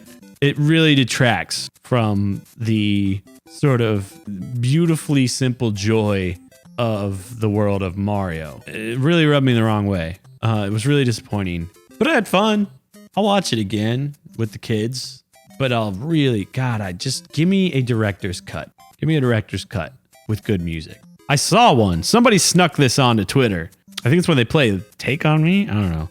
When they enter the Kong world, I don't know if somebody just really put a lot of work into making a fan-made cut of this, or if it was done for the movie and cut to make it more palatable, but they used a lot of David Wise's Donkey Kong Country soundtrack elements for the scene where they're go-karting over to Cranky Kong, and it was beautiful. It was amazing. Give me that version of the Mario movie, and I'll bump it way up on my list of good kids films. Till then, whatever. Enjoy it if you do. I was laying around one night with the girlfriend, and we just wanted to put something light on. And there was a series of MGM musicals that got added to Criterion. On a whim, I picked An American in Paris. And by golly, I will watch Gene Kelly soft shoe in a beautifully tailored pant and shirt combo anytime. You just feed it to me. It won Best Picture, which is interesting. 51 or 52. Probably wouldn't by today's standards. So here's the thing. You go in for the dancing. You go in for the soft shoe, for the ballet, for the music. These big soundstage set pieces, singing to the rafters is fantastic. And the fashion is amazing. The plot, by 1951 standards, it's serviceable. And by today's standards is, oh boy, that's not how we talk to women now. Yikes, Gene. But just please let things live in the context of where they lived, because if you ditch out on that, you miss this insanely beautiful ballet that plays out as the grand finale of the film, which is narratively totally bizarre to the point that it comes back around to being good. Just hang with it. George Gershwin's music, filling it out, was a lot of fun. His friend, what's the actor's name? Oscar something. His sort of just depressed piano playing friend is great. I don't know. I was glad I landed on it. Good film. All right, here's a weird one.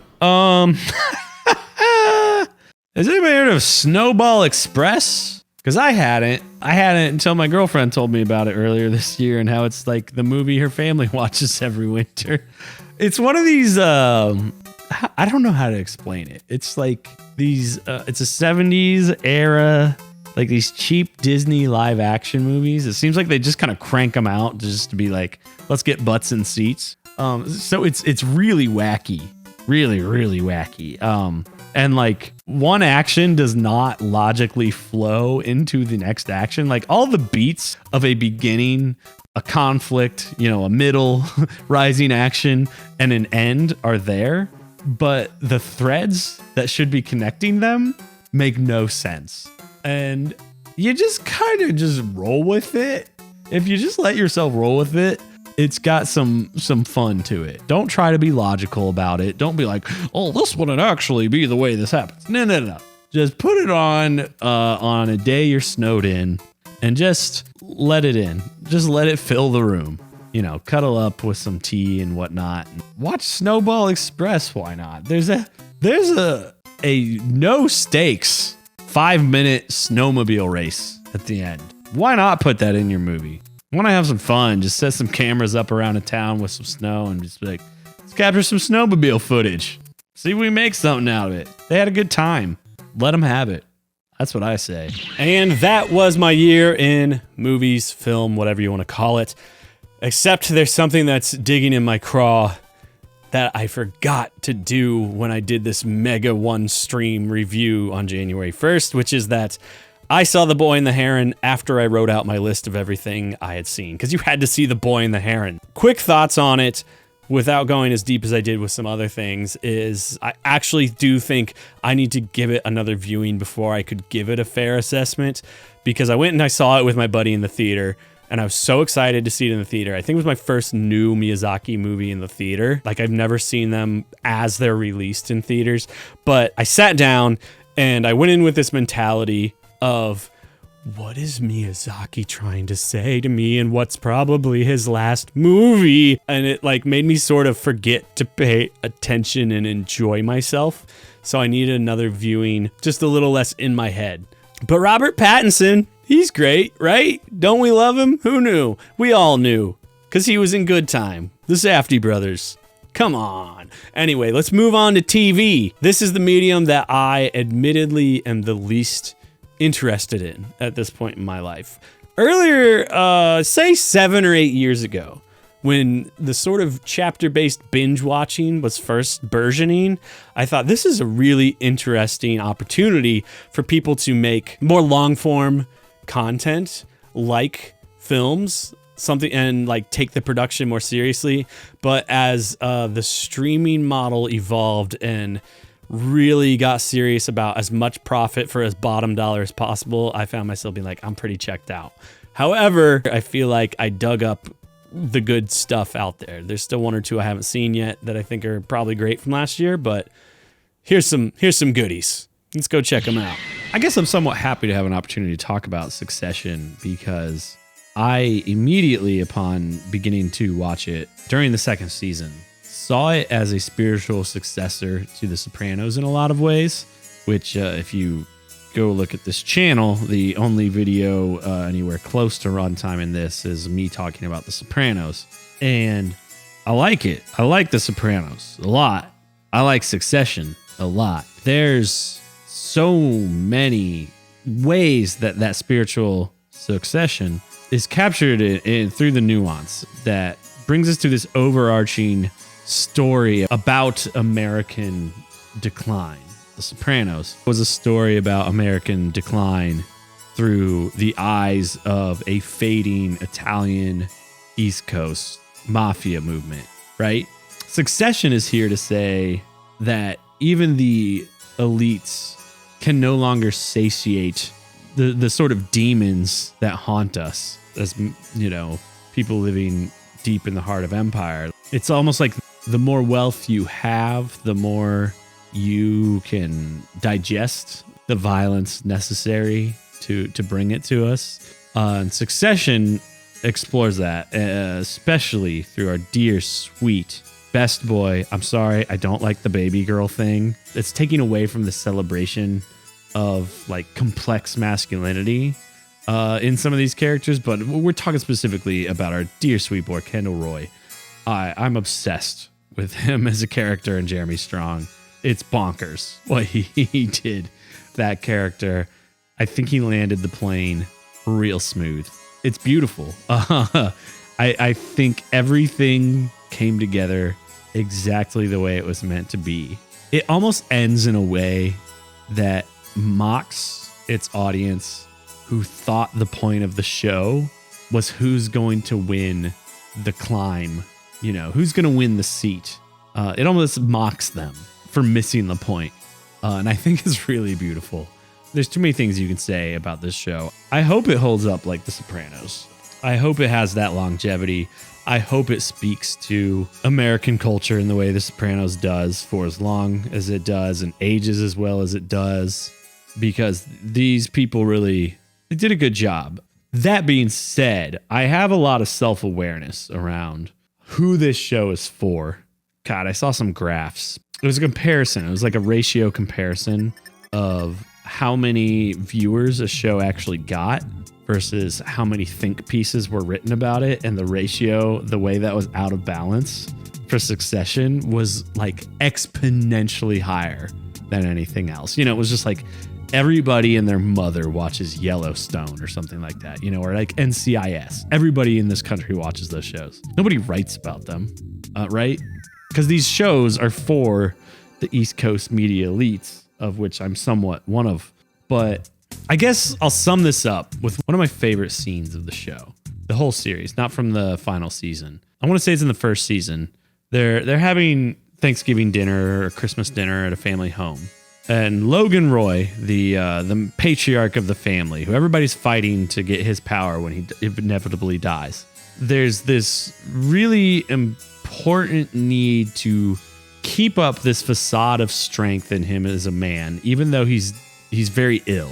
And on top of that, he's a man who's been so rich so long, he's not done anything for himself since, he was very young. So most of his life. The scene begins with a lot of behind the scenes, sort of like in the kitchen with the help, working their butts off, preparing this massive meal, doing all this work and setting up the table settings. And the family comes in. They say, well, the man of the house needs to carve the turkey. And Logan Roy, played by Brian Cox, gets up and is just like barely able to push the knife through the turkey one time to demonstrate his dominance, his patriarchal control of the family, of the corporation, of the world. And no one questions it. Everyone applauds it. No one mentions all the help that actually did the work. And that's the show in a nutshell. It's beautiful. I love you, Jeremy Strong. Please be well. Take care of yourself, pal. Well, you got to talk about the bear, don't you? Yeah, we all love that guy. That Gene Wilder looking guy now, right? Oh, he's so handsome. The bear it runs the risk of being too sincere, especially in the second season that came out this year that I watched. The first season kept the modern prestige TV's audience. It kept their attention by maintaining a high tension. And this season, the tensions were bigger. They were less in the moment and more in the characters, like what they're going through and what they were dealing with. So we got to see a lot of humanity of the diversity of the people who work in our kitchens and celebrate that and celebrate Chicago and Chicago food, which I'm not a big fan of Chicago, but the show makes me want to be, right? It makes you want to just call your friend's cousin, doesn't it? Man. What's Cousin's real name? I don't remember. Richie? Is it Richie? When he goes to the episode where he goes to train, like it's so, like I said, it so easily could be cringe, but I was rooting for him. And because I've been conditioned as such with TV to have this like tragic dramedy sense of like, as soon as things are going too good or as soon as we're having too much fun, something bad's going to happen to that person. And to see it get celebrated as actual growth through experiencing the level of attention to detail and finding purpose in that of service and the way that industry takes it seriously, which I know, a lot of close friends work in it or have worked in it. To see it celebrated on that level, it's such a good show, man. That's all it comes down to. It found like a new tonal center for TV to move into, away from the regurgitation of Twitter discourse that it's been stuck in for 5 to 10 years. By daring to be sincere, by daring to show actual character growth without like doing a hard reset, forget it at the end, which is what I had expected to happen to Richie. And it didn't. And I'm sorry if that's a spoiler, but you should still watch it if you haven't. It's great. Give me more. I think it's time to talk more about Tupac and Dear Mama. I was blown away by this documentary. I think it released on Hulu and it was being released weekly. And a colleague of mine, we actually hopped on a call talking about how like the previous week we were sort of like, oh, do I want to stay up till midnight or 3 a.m. to watch the next one? It was that good. I think a lot about Tupac, which is interesting. Tupac's like, he's not my favorite artist in the world. He's never been on like constant rotation, for me. It's never been like put on the Tupac library and just like absorb it. I'm familiar with most of his music, but as a person, I've obsessed with him more. Well, hold on. I'm going to prove it right here. Okay, here we go. There's no date on this. You're just going to take my word for it. It's actually, I got a mark off for not putting the date on this. In 7th grade, I'm assuming 1998, because one of my citations, oh no, this was 1999, so it must have been 8th grade. My citations, the newest one is 1999 on the citation. We had to do a research paper. I just wrote mine on hip hop music. Believe me, that this is from 8th grade. It'd be insane if I made this. Do you think anybody other than a 13-year-old white boy writing about hip hop in 1999 would use Comic Sans as a header? Come on, believe me when I say I've been thinking about Tupac, all right? And these days, it was just sort of the who, what, where, when, whys of the music industry.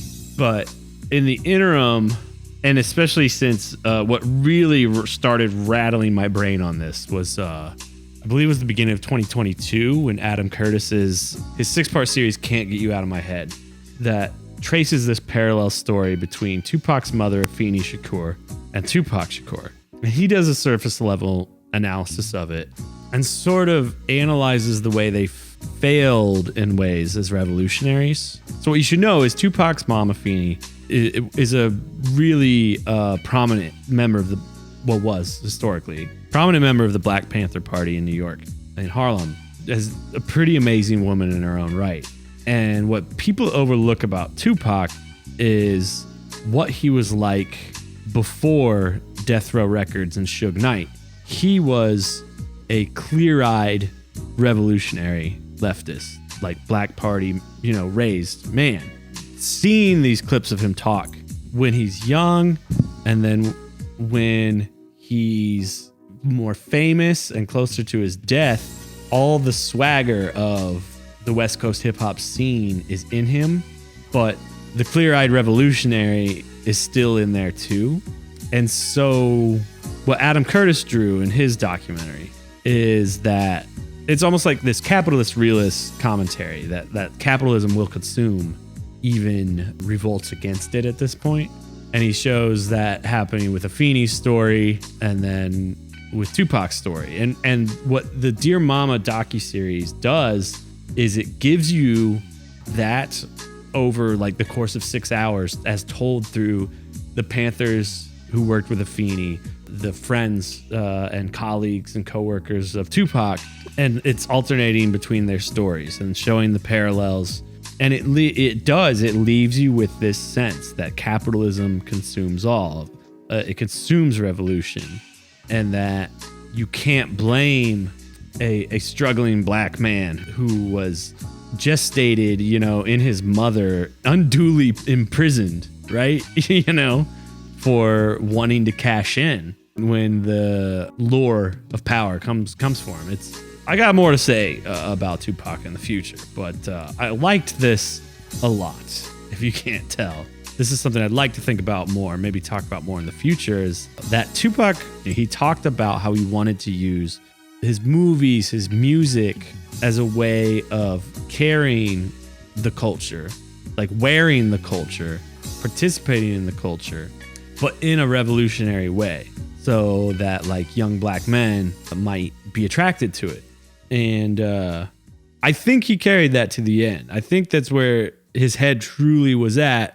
And the documentary, and from what I've, read and etc., sort of suggests Suge Knight as the culprit that was sort of the devil on the shoulder that kind of drew him off track. They made great stuff. They made great music, but the way he engaged the culture got him killed way too early. And that sucks. But where I'm going to get a little woo-woo about it is the artist I am obsessed with and listen to over and over again is Kendrick Lamar. My signed pre-order cover of Damn lives right here over on my bookcase. So the end of To Pimp a Butterfly, Mortal Man, you have the interview with Kendrick, and he is talking to Tupac. They have a part where, I don't know, they're talking about performing. Like, how do you know what kind of energy is going to go out? I don't remember the exact quotes. I think it's Kendrick who says, yeah, sometimes it's like I go on stage, I don't know what kind of energy is going to come out. And is it Tupac who says, all it is we're just out here letting our dead homies tell stories. There's this generational connection between all of them now. What gave me the idea is that the answers that Pac is giving are answers for today, right. Time and age, right. Man. I give love and I give thanks to his mother, you know, for allowing me to use her song vocals in a positive light. He attended the shoot for, I think, California Love and saw Tupac as a young man. California Love, the first video. Okay. Trip, I just went back to that same Compton swap meet, jumped on the roof, and shot King Kunta there. And all them kids was out looking, and a good friend of mine say, you was one of them kids looking at Pac when he was up here doing it. Now they looking at you, and it blew me away. And it's almost like he took on like the spirit of Tupac. Then on Kendrick's latest record, Mr. Morale and the Big Steppers, I think what he's doing is overcoming the capitalist realism that I talked about. That capitalism swallows everything. And he's starting to operate outside of its walls. They judge you, they judge Christ. Godspeed for women's rights. They judge. And through there, it's like real healing for the culture, for the movements can start. So it's almost like carrying Afeni's legacy generationally and like starting to heal what she didn't get the opportunity to, or what Tupac didn't get the opportunity.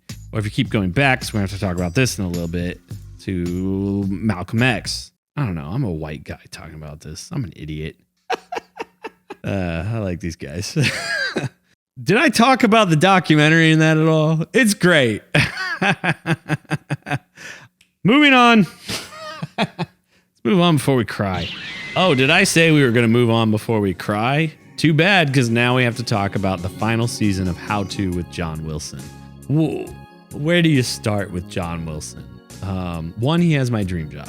He captures humanity through a lens in a way nobody can. Nobody has, at least, before.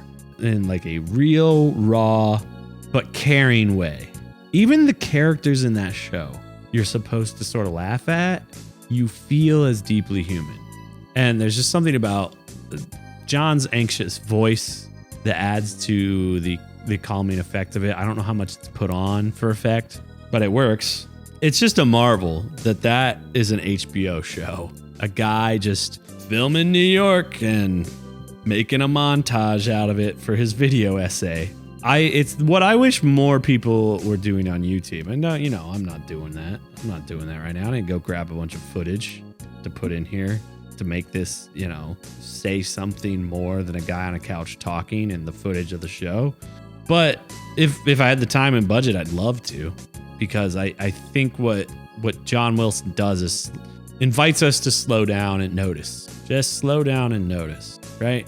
And I'm aware, he has a team of producers. People just go shoot footage and he sifts through it. But the way the series ends, there's an interview with a person. I believe it's the very last interview of the show. That if your life isn't changed permanently by that interview, I don't know if your heart is beating. So John Wilson, it hurts me to know I can't just gorge on more of what you are sharing. But I appreciate you knowing when to stop, when you've done enough, so that you don't let it lose its authenticity. And I thank you for doing what you did. This is Josh Elstro signing off from talking about How To with John Wilson. In other news, let's talk about I Think You Should Leave. It's I Think You Should Leave. What do we need to talk about? It's the only funny comedy sketch show that's been produced since Upright Citizens Brigade had a show. No, Key and Peele's pretty good, but it's not Upright Citizens Brigade. It's not I Think You Should Leave, right? Anyway, what Tim Robinson does, aside from if you gorge on this, you can notice it gets a little yelly. That's fair. That's a fair critique, but he commits to the absurdity of the character's reality in a way I've never seen before. It's what makes me magic out of it, is because by committing to this absurdity, when you see the parallels in the real world, it's like the only level of satire that still exists is playing it at the height that he plays. Because there is no subtext anymore because the world is so crazy, right? I'm trying to think of season 3 examples, but I mean, my mind goes to hot dog car guy.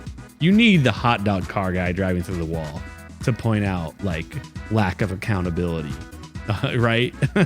But I'm going to use this to turn this into a secondary review. The final sketch of the season, clearly written mostly by Connor O'Malley, who, if you don't know, go know Connor O'Malley. Watch his early Vines. This man has been our best satirist in this nation since at least his Vine. Hey man, what's up? How you doing? You got this guy, you pay him, you're good. I love you. So Connor O'Malley's work, it captures the degree to which Americans have lost their collective minds really, really well. And his final sketch with Tim Robinson, and I think you should leave this season, of a guy desperate to like make it on TikTok or whatever. And the way he plays it out, it's next level stuff. And he knows how to play beats of a desperate character in a way that fits really well into Tim Robinson's style. But Tim Robinson plays the straight man in it. And you know, it's like you're always in for a good time when Tim's the straight man. Same thing happened with the Tim Heidecker like jazz weirdo sketch. So go check that out if you haven't. But I the secondary review I want to turn this into is Connor O'Malley's short film, The Mask, on YouTube. Go look it up and just take an insane ride. An absolutely insane ride that so well captures how people are poisoned by the internet. And the idea that like the only power a regular person who's not already like in the swamp, as it were, our only sense is reaching out through mediums like this, through social media, you know, right? And trying to find social capital and the desperation that creates in some people. It's a really amazing telling and satire of that he went above and beyond to tell. And it's like the story and character he shows. One, I know he's been doing this character since at least 2019 because he did a show here in Cincinnati where I live, and I was his improv partner for like 10 minutes, and he played that character from the Mask video, and it was the same character. Hey, can we get a suggestion of a character for me to play? A Joker. Okay, here we go. He's really committed to it. It could easily have been this really like nail on the head or like a parody of like the QAnon shaman guy who stormed the Capitol. And it is a critique of a guy like that. That guy is a failed actor. And Connor makes sure to move things a couple more degrees away from the source and make them a couple more degrees absurd so that there can still be subtext, or it can be accessible to a wider audience so that you don't see at face value like, oh, I'm a MAGA guy and they're critiquing my MAGA guys, so I'm out. You know? He knows how to remove that stuff. Dude, you check out the Anti-Auto Project. Joe Biden is not a liar. But still make it about that stuff. So that was a little bonus review. Go watch The Mask on YouTube by Connor O'Malley. I got talked into watching season 2 of White Lotus. It's fine. You know, it's like I remember the beats of what happened. I love seeing Michael Imperioli do anything. And what's that woman everybody loves?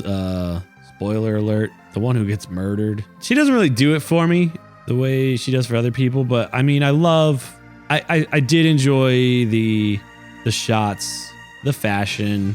There's some good stuff in there, but not really sticking with me.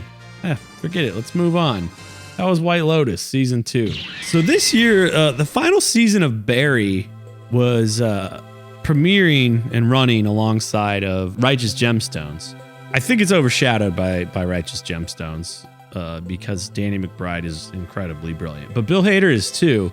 It's just that maybe Barry went a season too long because this final season, anytime NoHo Hank, the Croatian gangster, like anytime he wasn't on screen, I was finding myself a little disinterested. I was finding myself I don't know, straining to get through it a little more. And maybe some of this, keep in mind what I said before I started talking about TV shows, is I'm losing interest in it as a medium a little bit. It's getting a little predictable to me, but that doesn't deny the performances that Bill Hader, Henry Winkler, and I'm sorry if this makes me look bad, I forget the name of the lead female actress. Everything they give is great. And I did laugh. I had a lot of good laughs. There's a lot of moments where I'm pretty sure Bill Hader had a lot of creative control. And you see a man who wants to be taken seriously as both I want to say filmmaker, even though this isn't film, and a comedic actor, but also a dramatic actor, because his humorous moments in the series are more dry, right?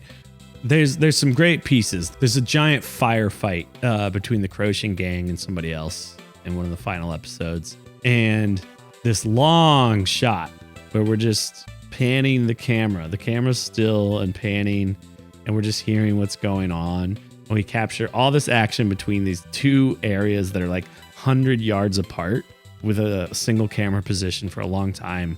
It's like somebody really thought about that. They were like, we really want to tell the story this way and commit to that. So it's like respect, you know? The plot didn't really hang with me. I have no memory of how it ended, which is not a knock to the show. It's a knock to my memory. I'm going to blame long COVID. So Barry's great, though. Good job, Bill Hader and company. All right, so let's talk about the Righteous Gemstones. Oh, how am I going to be concise about this? Danny McBride is on another level of how he understands this country, what he understands about this country, who we are. I mean, when the first season came out, and I'm quite certain there was a scandal with Jerry Falwell Jr., I don't know, out with some woman partying, et cetera, et cetera. That's exactly how the Righteous Gemstones opens. I'm pretty sure that was made before Jerry Falwell Jr. had his whole thing.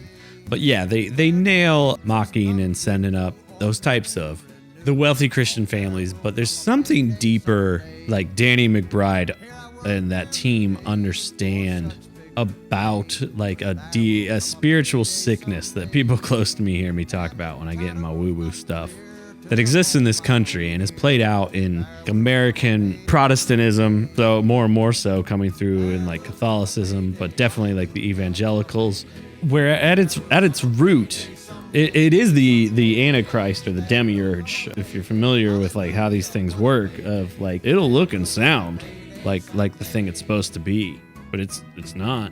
It's not. It's actually the opposite. It is a worship of American consumerism at its heart, and our right to be as such. And the Righteous Gemstones, in every frame, captures it so hilariously. Every character is a standout. Even like the kid who's supposed to be like the boring straight man, like stunt driver. I mean, he plays his role, but you gotta, at the end of the day, you gotta give it to Walton Goggins as Uncle Baby Billy. Holy moly. I've been walking around for 6 months now. I'm just saying to myself, you all gotta pick up Baby Billy's Babble Boxes now. He is incredible. We need to protect that man with whatever we can. It's a beautiful show. The addition of Steve Zahn's right-wing separatists that are attached to the family in a way that I won't go into was a really welcome addition. Maybe getting too close to hitting the nail on the head, but it felt right for the moment. And it gave us the opportunity to cast Sturgill Simpson as a sort of buffoonish, like right-wing separatist cultist, follower, but with the voice of an angel. And we got to hear him sing this beautiful a cappella. A lot of great moments. And they do this good job of balancing a way to throw some sort of like heavy 90s style action in each season. Like bring that stuff back in a way that's fresh, like car chases and shoot 'em ups into this absolutely absurd show. And I love it. So I've got a secret. I've enjoyed the FX series Dave, basically the Lil Dicky, the rapper TV show. On its face, does not seem like my kind of thing, but Dave Bird, who is Lil Dicky, he does a good job of, especially in this last season, which I don't recall if it's the final season or not, but he does a good job of making himself the butt of the joke as a like privileged like white Jewish guy who does happen to be a very good rapper. He's always the butt of the joke in a way that doesn't feel like this self-flagellating white guilt. It's just like, hey, I'll be the clown, and also highlights the like diverse group of friends that he's around. I think that's what's fresh about it to me, because on its face, it's like, really, of all the people we could give a show to, we're gonna give one to the white rapper. So like the final season, I think especially reckons with that and how deep it goes to make him the butt of the joke and the bad guy, but again in a way that you're not like, oh yeah, well, he should feel guilty, whatever, right?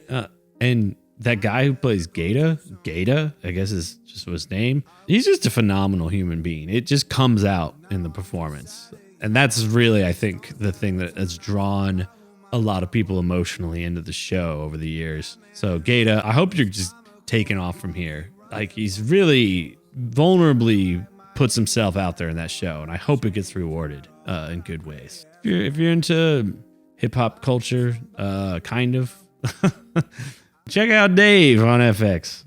Because this is going to go on my YouTube channel, where 95% of my followers follow me because I do cover songs of the band The Pillows in English.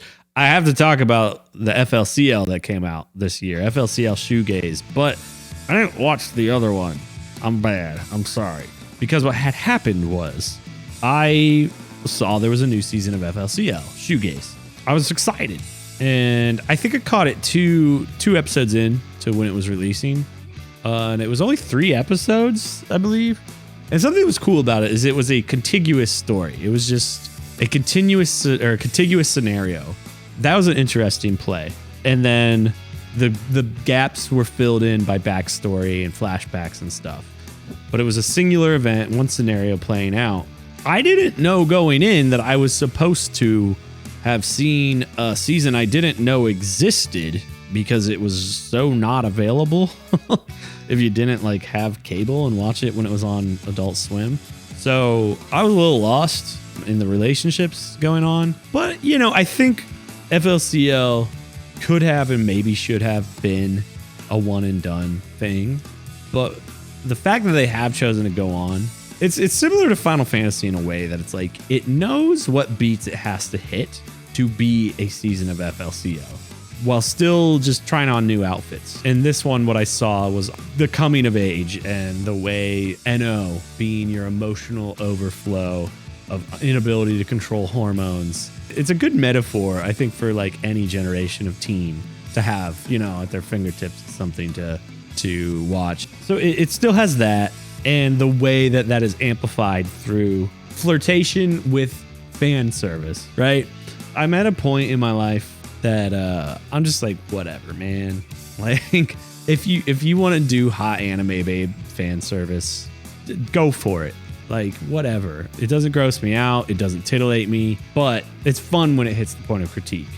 And FLCL, I think, has done that since the beginning. In the same way, it's pulled from Evangelion as a spiritual successor in that, right? And if you don't know what that means to me, go check out the podcast My Sister Evangelion and Me, where I talk about Evangelion a lot. I think I'm always going to be happy to see more FLCL, but after I watched this short 3-episode series, there's another one that came out this year. But the one that I missed isn't available, so am I going to be lost again? And then I was like, that one's maybe a prequel, but then I was just kind of like, I'm moving on. So if anybody wants to point me to why I should watch the FLCL seasons I've missed, I'm happy to hear you out in the comments. That being said, new music's coming.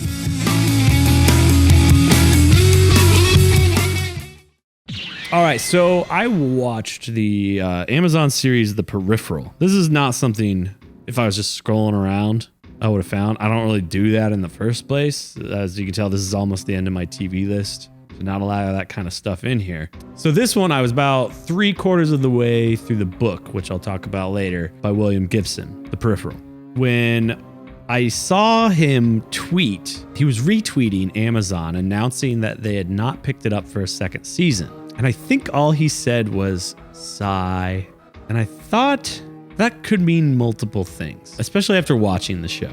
he doesn't strike me as a guy who wants his books to be expanded into like a universe that goes on and on outside of the intense attention to detail that he carries in his worlds. So I thought it could have been him sort of sighing at the idea of like, why would we need to do more? Or it's silly I let them pick this up in the first place. But after watching the series, I saw it ends on a cliffhanger completely unnecessarily, in that he could be sighing that he wanted to tell more of the story, because all of the best, most important things in the book are completely left out. They capture some stuff pretty well. They do a lot of good job framing. There's these guys and they have these things installed. They're sort of like cybernetic implants called haptics that allow them to like neural connect with each other and have like super fast reaction time, to basically have like squads of super soldiers. And these guys who are like the main crew in the show, they use that to communicate and dominate over the people that are attacking them and hunting them. The show does a good job to like emphasize kind of the reason Gibson put it in there is like, oh, these guys are chosen as like these super soldiers because they're gamers, because warfare is going to become more and more of like just code and gaming, and that like you can remote a drone to kill your enemy, right? So what they would do is they'd capture on film these guys' movements or point of view in the way like a Call of Duty game would. And I thought that was clever. I thought that was fun. There were moments like that I enjoyed. But there's something about Amazon originals that they all have the same like texture, the same aesthetic texture as the Lord of the Rings series watching this, which they're completely different genres, right? It doesn't make sense. So I couldn't get that deep into it as a show. But I think it stays honest to some of the interesting things that Gibson's talking about in the book. That being said, if you're going to do one or the other, do the book. Because one, it ends. It gives you an ending. It satisfies. Wasn't canceled at a cliffhanger. That's one good reason, but it's just better. Telemarketers is one I blew through in a night. On HBO, it's a short docuseries about this telemarketing company that sells stickers that say you're a supporter of the FOP. The people who sell them would kind of wink, wink. Like, you know, if you put this on your car, maybe the cops, they might know you're a friend, if you know what I mean. And that's just the surface of it. What it's really about is like how insane this company that ran this was, how much of a fraud and a scam it is, how deeply it is in with the police. It's just like one of those stories that if it hadn't been captured the way it was captured, it couldn't have been properly told. And the way it was captured is the director, producer, he was just like a dirtbag who worked for this company that would hire any felon, anybody who just couldn't get a job anywhere else, because all they care about is, can you sell this scam to people, to old people on the phone and take their money? And he just started filming at work. And he met these great characters. And at first, they're just like having a good time. They're like, wow, look, you can just be on heroin when you're doing this job, selling alleged donations to the police over the phone. Isn't this insane? It's like what they were capturing on camera at first. And then over time, they start to realize kind of how messed up it is. So if they hadn't done it in real time, it's like the story couldn't have been told as thoroughly and properly. And then on top of that, you get introduced to this lovely man, Patrick J. Pepis. Anyway, he becomes sort of the lead character, and he's such just an enduring, lovable, flawed human. He tries to turn it into this like serial style investigation. And honestly, between both him and the director, you start to see like they're not pros at this. It's not a professional project, in spite of it being on HBO, but the story and the people are so compelling that it carries. So that's Telemarketers on HBO, or Max. Is it just Max now? I don't know, dude. I can't. Whatever. Communist Boots Riley got a television series on Amazon Prime. Okay, let's all have a snarky tweet about that. We got that out of our system. Cool. All right, let's talk about it as a show. Yes, a guy who is a ideological communist made a show for one of the biggest companies in the world. But it's a good show. It's a show that wouldn't be made by anybody else. So just let Just let it roll, dude. Okay. So I'm a Virgo. I just knew I wanted to watch it because I saw Boots Riley was making a television series. I had no idea what I was getting into, what to expect. It's about a boy who is a giant in Oakley. And it's beautiful that Boots will unapologetically tell black leftist stories. Nobody else is doing that. Nobody else is gonna do that. I don't know how he gets the money to do it, how he talks people into greenlighting this stuff, but I'm glad they do. There's scenes about organizing a tenants union is sort of a subplot of the show. And it's about the kid who's a giant. He's sheltered from the world up until his like late teen years. It's obviously like the metaphor is like, oh, they hate you because you're different. And that's obviously carried over to race, but he is the one unique giant. It's a way to amplify, the way racism plays out. It's a new way to tell an old metaphor, if that makes sense. There's this added bonus you get where the main characters become a collective of superheroes whose powers are their neurodivergence. It's celebrated and portrayed in a really fun way that somebody who identifies with that sort of mind, I think would really appreciate getting to see on a screen. I blasted through it again in one night. He really hooked me in. This is one you can watch like a long movie. Give us more stuff like Boots Riley. All right? It's about darn time.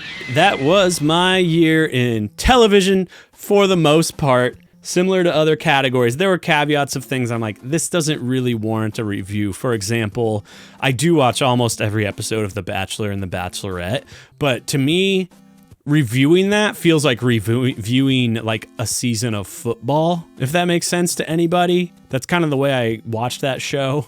That's honestly pretty much it. Again, TV is not really the forefront of my media experience right now or my interest. So let's move on then. Let's talk about books. Thanks for hanging out, people who are interested in taking your time with words on a page.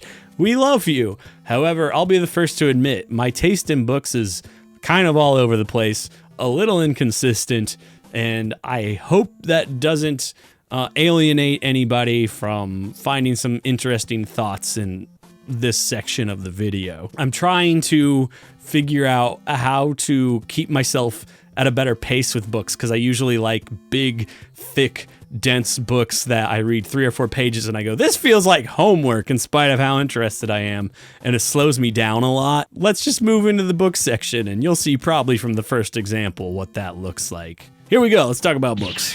That's right. Starting off with The Dawn of Everything by David Graeber, the late David Graeber, and David Wengrow. Should I do this? Which camera should I go to? That's right. So this book, as I said in the intro to the book section, it is dense, but it is important, and it is very good. Good that David Graeber got this out with his friend David Wengrow before he passed away. So I like to tell people when they ask about it, or if I feel I need to tell them about it, it's like Howard Zinn's A People's History of the United States. It's like that for the whole world and for all of history, for all of recorded human history, as best as we can do. So they take the latest information they can, latest records we can get in archaeology and anthropology, and look at them to say, what does this tell us about ways we can imagine society other than what we were taught in the, say, the Western curriculum, which is very Euro-white centric, right? It's in a very academic way. It's not done in a quote unquote woke way, but it does have beautiful stories of like, look, people have lived in egalitarian societies in the past, and it's given a flare of optimism, especially I think towards the end and the beginning when they kind of dunk on guys like Steven Pinker and Francis Fukuyama, these guys who are like, actually, liberalism has increased life quality as an aggregate by this, look at my chart kind of guys. Because what that invites people to do is stop dreaming of a better world being possible. So they look, in Dawn of Everything, they look back to dream of better worlds and invite us to shift that the world as we understand it doesn't have to be the only way. There's a lot of, again, dense examples of types of societies doing that. A lot of them not the white Eurocentric we're familiar with.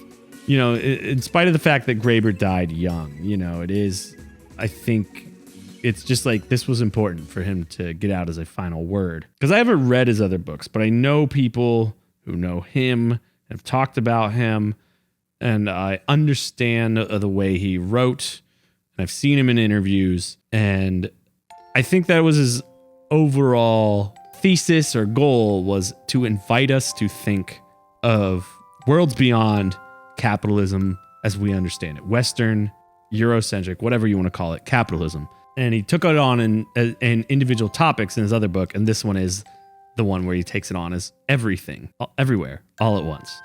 No. You know, the scene in Good Will Hunting where they're bragging about books. And like, yeah, I read most of those. I'm at a point in my life where I actually have read most of those books, but when I was a teenager, that was impressive. This is like the one that goes on.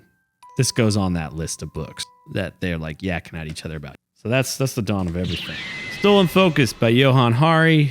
His follow-up to Lost Connections. A book that was a book that changed my life, like for the better and the worse in a way. It dug out where the void was. That book was all about sort of how we're alienated under capitalism in a lot of different ways. This one does a similar effort with our attention, primarily focusing on these devices. I'm going to use my iPad as the example because my phone is what I'm recording with. I'm not a rich boy. You know, it's like this one I don't remember as profoundly as I do Lost Connections, but I think if you're not somebody who's thinking critically already about your relationship with your devices, with your phone, how you meaningfully use them, this is a worthwhile sort of start of the detox. I will actually say I think part of why I'm doing this is reading this book this year and some other things that brought me to this book.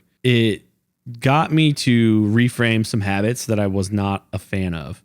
Namely, and I tell people this anecdotally all the time, is I was at a point, especially, you know, a year into the COVID pandemic or about that time where, I mean, I was just like dissociating through media consumption to a point where I would have a YouTube video playing on my iPad on my medium screen. My big screen would be a video game. And then if I encountered anything tedious in the video game, say a load screen, a slow NPC dialogue, I would pick up my phone and I'd start scrolling Twitter. I was bad. I was sick. I was deep in the sickness. I still struggle with it, but I think back to how it connects to doing this video that's probably 4 hours long now, is I much more meaningfully engaged with all the media I did consume this year. Like we're literally talking about all of it, short of like YouTube and podcasts and just like listening to music. That's too much. The change it made in me was deeper thought about all these things and why I'm enjoying them, why I'm consuming them, why they are or are not valuable to my time. And it's great going through this and going like, there's very few things on this list that I found weren't super valuable or didn't have much value. Back to the book, though, Johan Hari, he writes very accessibly. This is a good counter to the other book, The Dawn of Everything, because this flows. This is a good vacation read if you want to just find some tools to help unplug. Johan Hari, I'm always going to read anything you put out. Power Concedes Nothing, edited by Linda Burnham, Max Elbaum, and Maria Poblet. Full disclosure, this is published by the company I work for, the organization I work for, rather. So this is not me trying to sell you a book. I'm just being thorough here. I read this because it came out last year, I believe. When did we publish this? Either way, it somewhat recently come out after I got hired, and I felt I needed to sort of brush up on the politics of my job because I have a theoretical, kind of understanding of what we do, but not as much practical experience as the people I work with, which is in sort of progressive political organizing. The book itself, let's talk about the book. It is a collection of essays by people who were on the ground, mostly in 2020, and connecting you to real activist work that was done that had a material impact. I don't want to say anything too concrete here. I don't want to say in getting Trump ousted, although that's what some of these groups worked on. But what it did for me, it showed the actual material work that can result in change. It's arranged as regional groups, like groups from different regions that had, for the most part, a singular thing that they had to rally to fight against some injustice. And often it was around like the 2020 election, and some of them are about, Trump trying to steal the election and the actions people took to fight back from, those people who stormed the Capitol, got pretty darn close. And we didn't stop that from happening. But there was a lot of, electoral shenanigans and, attempts to steal the vote that people had to organize and be doing real work voluntarily to stop and kind of build that bulwark that could stop that guy from just being a permanent fascist dictator. People had to work for that. And this is not like page turner, edge of your seat stuff. I will concede that. Please bear with us that this is written mostly by volunteers who have already volunteered a lot of themselves to movements. So it is, it's dense, but it's important stuff. If you're a little lost on what's the point of any sort of activism, and I use air quotes there because I think 99% of what we see as activism is actually not. It's just attention grabbing and ego boosting. These are the people who did the real work. So if you want to understand what that looks like or how to do it, I'm not forcing you. I don't get a single penny extra. My salary is set, but you should pick up a copy. Here's a page turner. This is Sea of Tranquility by Emily St. John Mandel. I picked this up because after all those kind of dense, thick reads, I did want a page turner. I want to challenge myself to be a normal fiction guy. I feel like I'd read more books if I could commit to more fast fiction. So this is, she wrote Station 11. You've seen the HBO series, but not read the book like me. You can see, I think, a little bit of the kind of heart that this woman puts into and this is a little more sci-fi than post-apocalyptic, like Station 11 was, but the way she thinks about human connection is something that appeals to me. That being said, it was a page turner. This is, big spread out font, and I just flew through it over vacation in a week. So that was nice. However, I don't remember much of the plot. I don't remember a single character. That's a bit of a knock, but that's, I think, maybe on me. That's maybe because I'm not this kind of reader. This is the kind of thing I'm just cool. All right, thanks for passing the time. Moving on. I don't know if I need to say much more about that. I'm not recommending it. Up next, William Gibson's, come on, show that title there. The Peripheral.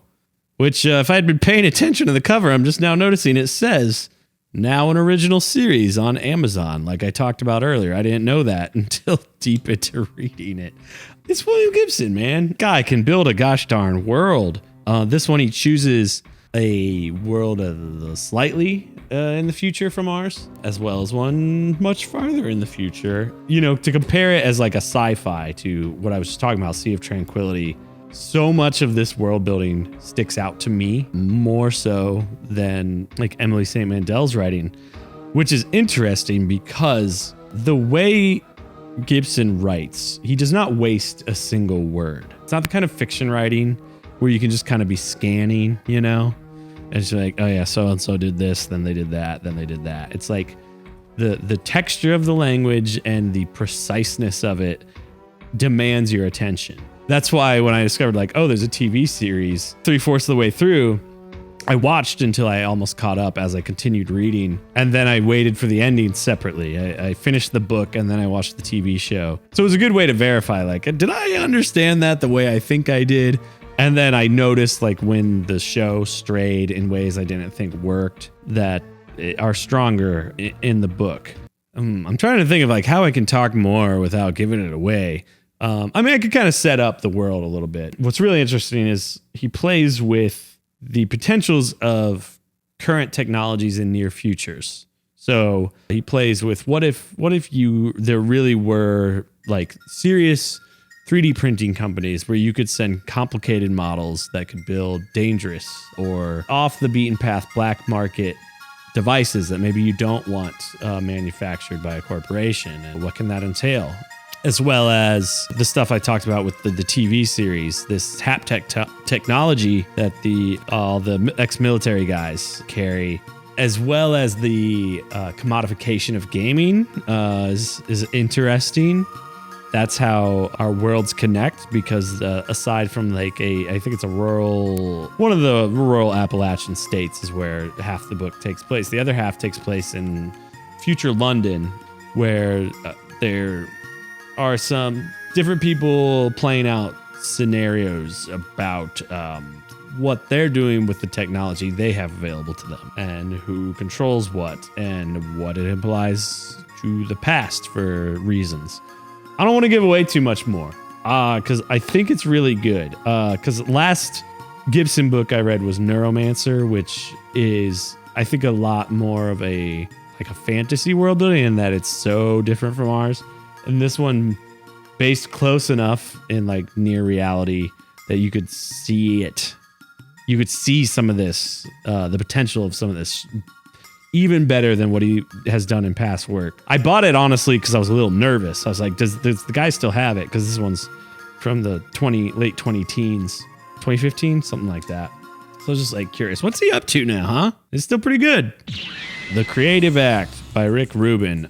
This is one of those books, you see it everywhere, right? Everybody's got this book out front. I didn't take it seriously. The reason I'm not holding it is because I listened to it as an audiobook on Spotify. Ugh. But honestly, I don't hate it. I listened to it on a long trip that I was taking, a long car drive. It was like a good refresher of, I'm a dork. I read these like sort of artists, creativity, like woo-woo spirituality books. There's a bunch of them back here. And Rick Rubin, I admire his work. It's not like I like every artist he's worked with, but I admire him as a producer, right? He's a guy who could write a memoir that's like, this time so-and-so was in the studio and we were like, ugh. He could do that. But instead he chose to try to take his, I don't know if he identifies as Buddhist, I don't recall if that's in the book, but this Eastern spirituality that he's pretty deeply serious about, and how it applies to his work, how you can apply it to your work. It's a gift to the reader rather than a memoir bragging about, the way back, remember when kind of days. I started noticing that, and I appreciated when he uses real work examples, to show how to use the tool or whatever he's talking about. He doesn't name who he's working with. He's like, one time with a client or one time with a friend, we were working on this, and they gave me this piece of advice. I gave them that piece of advice that applies to the sort of meditative tool, mindfulness tool he's trying to hand off to you as a creative. So I think that humility, the humble attitude that he writes it with, makes me like, it makes me like, I'm not mad that this is the book, that people are attracted to right now in this field, because there's a lot of garbage self-help out there. I don't read it. I know how to find the stuff that speaks to me, but I think a lot of people don't. I think a lot of people feel desperate and go to something just because it's there. So I'm glad his is one of the ones that's kind of popular. So Rick, you crazy for this one. Saving Time by Jenny Odell. I was at a Half Price Books on a whim, and I loved her last book, How to Do Nothing. And I was just like, oh, she has a new book? Well, let's grab it. I didn't even know it was out. Something she does really well. She writes really well to an audience that's maybe on that mindfulness path. But yeah, that doesn't really have much of sort of a political ideology about them. And she's not trying to really indoctrinate you, but she's able to use a lot of leftist theory and rhetoric and critique of capital in a way that speaks to the mindfulness crowd. And I think that's a really good person to have out there writing books, right? I think we need more of that because people on the left can be unapproachable. I'm not saying this is the book for your suburban middle-aged mother to kind of start questioning their relationship with capitalism, etc. But there is a group that this is for. If I were less steeped already kind of in the theory and the ideology, I would be that group, I think. That being said, reading this as a second book by her, it felt more like I think I'd enjoy hanging out with her. I think we could chill, you know? But I don't know if I need... No, I do need this. I took a lot away from it, but I was finding a lot of what she's citing and sort of cribbing from as examples were either things I'd already read or things that almost felt like too, not shallow, but then maybe that's part of the point. She actually, maybe it's why you referenced it earlier, because I just finished this a week or two ago. She references the I think you should leave hot dog sketch to try to explain an analogy. That's the kind of level of thing I'm talking about. But she also references a lot Braiding Sweetgrass by Robin Wall Kimmerer, which was like my book of the year last year. It has become my Bible. And this is, I think, a good addendum if you're somebody like that. Somebody who's moving towards, we need a word for this type of like progressive left ideological movement of it's almost spiritual. Like it needs adding a spiritual component to it. And this one, she's reckoning with time as a construct to our spiritual existence and how it degrades our spiritual existence.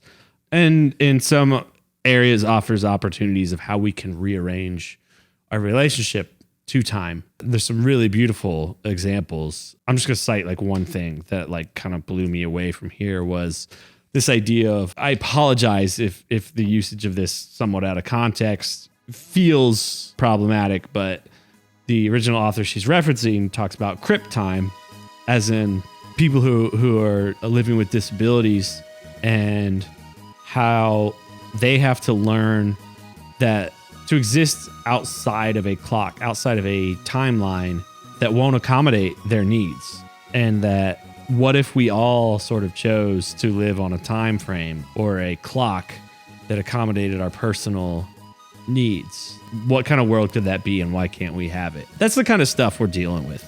And I thought that, I don't know, it was really beautiful as somebody who has been through medical situations where there was a lot of additional stress added by the nature of the clock that I felt I had to operate under. The pressure to return to working at a capacity that my body wasn't ready for. I'm fortunate enough that I could recover and work at that pace. I work, I think, at a faster, harder pace than even my job thinks I should.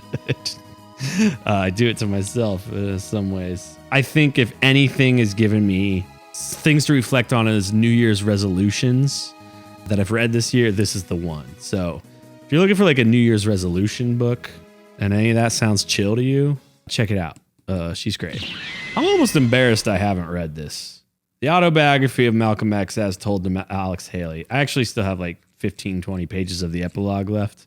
This is the one I'm finishing up here as we ring in the new year. I want to talk about, not the first time I was aware of this book, but the first time I thought about this book.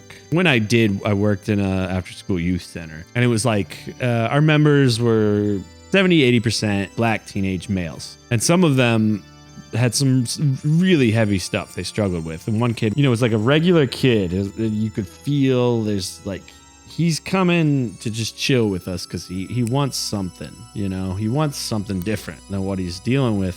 But, that's hard. It's hard when you're dealt the wrong cards. Other than like we would make music. Making music is what this place was for. But there was a week or two, he was just plowing through this book. And I should have read it then, right? I should have seen the way this kid that I care about, but I see getting in trouble all the time, has finally gotten hooked by something. Like I should be compelled to understand that, to better understand him. This is like one of the most important books I think I've ever read. I think first, so let's kind of talk about the sections of the book. We can think of them as acts of Malcolm's life when he's like a street hustler. It filled in almost like a generational gap for me between we get in school still, we're hanging on by a thread whether we can still teach this or not, but we get taught the horrors of like chattel slavery. We don't get taught quite as well, but it is part of the curriculum. Again, we're hanging on by a thread. The way blacks were sort of screwed over after the emancipation and the Reconstruction. It was an opportunity to right a lot of wrongs that we chose not to. And then we kind of fall off in like teaching the black experience. We're getting better, again, to like white people like me. I'm not going to speak, obviously, I hope it's clear. I'm talking about myself. We're getting better, I think, at helping white folks understand more modern, like black movements, Black Panthers, things like that. Understanding Martin Luther King as a real serious political figure and not this like Santa Clausification of unity or whatever. We're getting better at these things. So Malcolm's life, when he talks about his hustler period, what that connects for me is this. I mean, we still talk about like hustle culture today. And he does a really good job of like defining what that is and why would a black man participate in running numbers, selling weed. Those were kind of his thing. He makes a really good case for it. And I think more white people need to hear that case so that we will judge less. Then he goes on, he goes to prison, right? He becomes a follower of the Nation of Islam, Elijah Muhammad. And this is where it gets really great. Because he starts, this is where he's really talking about a lot about the white devil. And Alex Haley does a good job, I think, of framing it as a narrative of the evolution of his thinking. You as the reader, I think, can read between the lines that Malcolm is he's in a bit of a cult with Nation of Islam. I don't deny where the attraction of it comes from. There's a white devil that runs this country, that runs this economy. I benefit from it. I don't know what to do about that. That's true. That is a true thing that the Nation of Islam believes. And then he goes on to learn as they turn on him, almost because he becomes too popular in some ways. When he goes to Mecca, that was huge for me. I'm really dwelling on this because I just finished it this weekend. I've read those chapters this weekend. It's beautiful. The way he comes to understand basically like this idea like true Islam is love. And anyone who walks in the footsteps of Allah can be a brother, right? I think he falls short in that I'm more open spiritually to terminology outside of, obviously I wasn't raised in Islam, so my word for it isn't Allah. I was raised in Catholicism. I don't adhere to that at all. I honestly, I'm more attracted to the devotion I think that Muslims show to their faith in some regards. Other ways are a little more conservative and we need to up the game. I get it. There's the complications on all sides, but I do admire the faith, and it comes out in his trip to Mecca, where he learns there can be a true brotherhood of man because Allah is love, and that anyone of any race who invites themselves to that love, which I think is just a general spiritual thing, not necessarily the Allah of the Quran, right? And I don't think there's anything wrong with that either if you're chill, Same way as like I don't think there's anything wrong with if the Catholic or Christian New Testament is your thing, as long as you're chill with it. Anyway, yeah, and the way he comes around, I mean, this man is he's one of my guys now, It's like, I mean, I always had a sense of like, yeah, I kind of saw him as the counter to Martin Luther King's nonviolence at all costs, and him saying, what if they throw the first blow? What am I babbling about, man? I don't know. That's basically all to say. I don't know. Probably top 5 of all time for me. Picked it up on a whim at Half Price Books the same day as the other one. I just said, it's crazy I haven't read that yet. Who's ready to cancel me? You guys ready? You ready? You ready? Uh-oh. Oh no, he's reading the bad book. Oh no. All right, this is Ifinite Jest by David Foster Wallace. This is my one, similar to how I have video games that I poke at in my free time. This is one that I poke at in between books. And I should really sit down and just crank through it. But I want to talk about it because the discourse, right? The DFW discourse, the Ifinite Jest discourse. I mentioned earlier, Promising Young Woman. There's a scene where one of these like dirtbag guys that this woman's dating has this sitting in the background to emphasize how he's a dirtbag. And I promise you, anybody who has that critique of this book has never read a single word of David Foster Wallace's work. I have not read his Wikipedia. I have not gone down to the section on like when somebody has like a section of bad things they did, whatever that is. It's like I haven't scrolled through that and go, oh, am I allowed to read this guy? I just wanted to know for myself. And this was at a used bookstore. Actually, I pulled a digital copy of it and I just follow along in the book, but I read the digital copy because it's way easier. Anyway, the guy is one of the greats. The guy can build a gosh darn world. It's so like the world of this book is so alien to ours, but also so much the same that it's hard to understand, but everything you need is here. He's another guy that like it feels he's overly verbose and doesn't waste a word at the same time. What really sold me on this book, that was like, I gotta finish it in my lifetime. And maybe this is the year I just crank down and just like, this is the thing I'm plowing through for a while. Where he spends pages, page after page after page after page, describing the tennis match in which somebody has a career-ending injury in such grave detail that me as a person, part of why I think I have trouble with fiction is I'm one of those people that when you tell me, oh, picture an apple, I'm like blank, black in here. I got nothing. I understand the concept of an apple, but I can't envision. He writes with such clarity and articulation that I could see that tennis match. I could see the pain and what it meant to this person. And that being said, moving on through tennis, it's a book about tennis, but it's also a book about how our addiction to video entertainment is gonna kill us and a lot of other stuff. And he writes about all these wildly disparate things in a world just a little adjacent to ours, and it's dystopia, where obviously the corporations have named the years, that wields a mastery of any topic he chooses. It's like he's not going to write about something unless he feels competent in his ability to sort of like answer any question about it. I don't know his background. I don't know if he grew up playing tennis, but the way he talks about it, the portion of the book I've read, that's where a lot of the focus is, feels like this guy has lived this life. Feels like he's lived the life of every character he writes. It's astounding. I will bet you $1 billion you can't like write a character or a scene as clearly and as well articulated as David Foster Wallace. So maybe I get to the end of the book and it's just like 50 pages of him being like, I'm a Nazi. I don't know. Maybe there is something I'm missing, but I'm pretty sure the guy can write. So end of discourse for me. Oh, wow. Thanks for either watching the book section or sticking around the whole time. I guess we can call this section a bit of an afterword where I should maybe reflect back on the experience of changing up how I do my year in media review. It's a little different than what I've done in the past, where I just wrote a list of titles in an iPhone note and threw it on social media to let people chat about. So I learned a lot doing this in this way.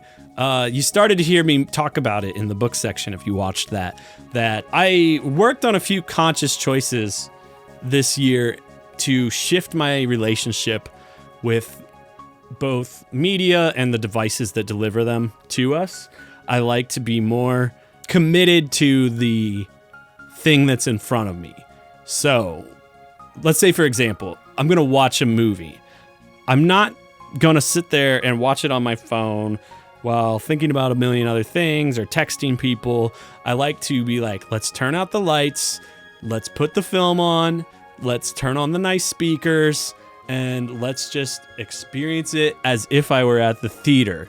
That's my goal and how I engage with all of these mediums that I talked about, which is also probably why I excluded music and podcasts this time, because those I am less mindful about, and I'm kind of okay with that at this point in my life. They're very just filling the background, similar to the way I hope people kind of view this video. It's just something to keep on in the background, you know, it's just content. It's fine. There's nothing serious going on here. I might get more serious in the future if I make shorter pieces that are more thoughtful, more scripted, and more tightly tuned and edited. So another reason I was producing this was I had to upgrade the way I store and manage data for work and for personal projects like this. So I invested in a local server in my home, and I'm just trying to think about, like, how do I want to manage it? How do I want to run Premiere projects on it? How do I want to run Logic Pro projects on it?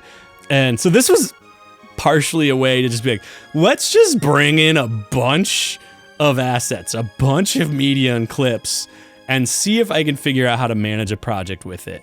There were some great successes. There were some huge failures. This should have come out a week earlier than it did, but there were some file management issues I made, some sort of architectural Adobe project management errors I made that I've now learned from, and it's great. This all kind of serves me in my own creative and professional work. So I did what I did for me. So even if nobody really watches this, I'm happy. I'm happy to have done this, but I'm probably not going to do this format again. I'll probably go back to a list next year that I just slap on the wall and I let people just think about and throw up a like on. But I like to express myself through how I choose clips and frames to share, how I edit them, and how they reinforce the language being stated. So I'd like future projects to move in that direction, and I'd like to take some of these skills I've learned and put them into like music and supplemental video projects that are also live on this channel. So look forward to that. This seems like a good time to say like and subscribe. I probably should have said it 3 hours ago, but if you're here, that means you probably really dig it. So like, subscribe, stick around. There will be more. There's also a Patreon, patreon.com/carlsmanager. If you want more like this. If you want more specifically in the world of video games, there's a podcast called Camp Video Games I do with my friend Sean, where we do some of that sort of critique I did in those sections in quite a longer form. Camp Video Games, that's the podcast. You're welcome to subscribe to that wherever you get podcasts. That's what I'm up to in the internet these days. Beyond that, you can find me.